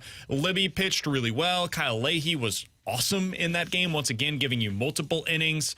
You end up getting the manufactured run early from Arenado, couple of solo shots, including the one from Ivan Herrera. Man, did they miss his bat in that lineup, and they're able to shut down a potent Phillies offense. What stood out to you about the win yesterday and them winning 9 in a row now? That was a playoff type win. All of the other wins in that win streak, look, they were good, especially when you started off this win streak with the victories over the New York Mets, but that was on home field. You haven't been winning on the road. You beat the Nationals, you swept the Nationals, great. It's Washington. Philly is a tough opponent. Philly's got a great lineup, but you played a playoff-like game and beat Philly at their own game. And to me, that was the impressive part about it. This roster is starting to really form into what I didn't expect them to be, which was a team that could make the playoffs. Yeah, that's kind of where I am, is they're playing really impressive baseball, and it's what led to the nine-game winning streak. It's also changing my tone on what the goal should be this season. Look, they feel like a playoff caliber team, and I think it is getting to the point where they may start to pivot from the runway conversation to, okay, now it's time to start managing and making the best decisions that try and help us win, trying to get us to the playoffs. I'm really curious to see what this looks like when they come back home. If they continue this, they win, it's called 3 of the next 5. Just be pretty good the rest of this trip. That would be considered a quality, really impressive road trip, honestly. You come back home, you're playing against Detroit. School's starting to finish out for most of the kiddos. Like, be curious to see what the crowd starts to look like, because there's every reason to buy into this team now.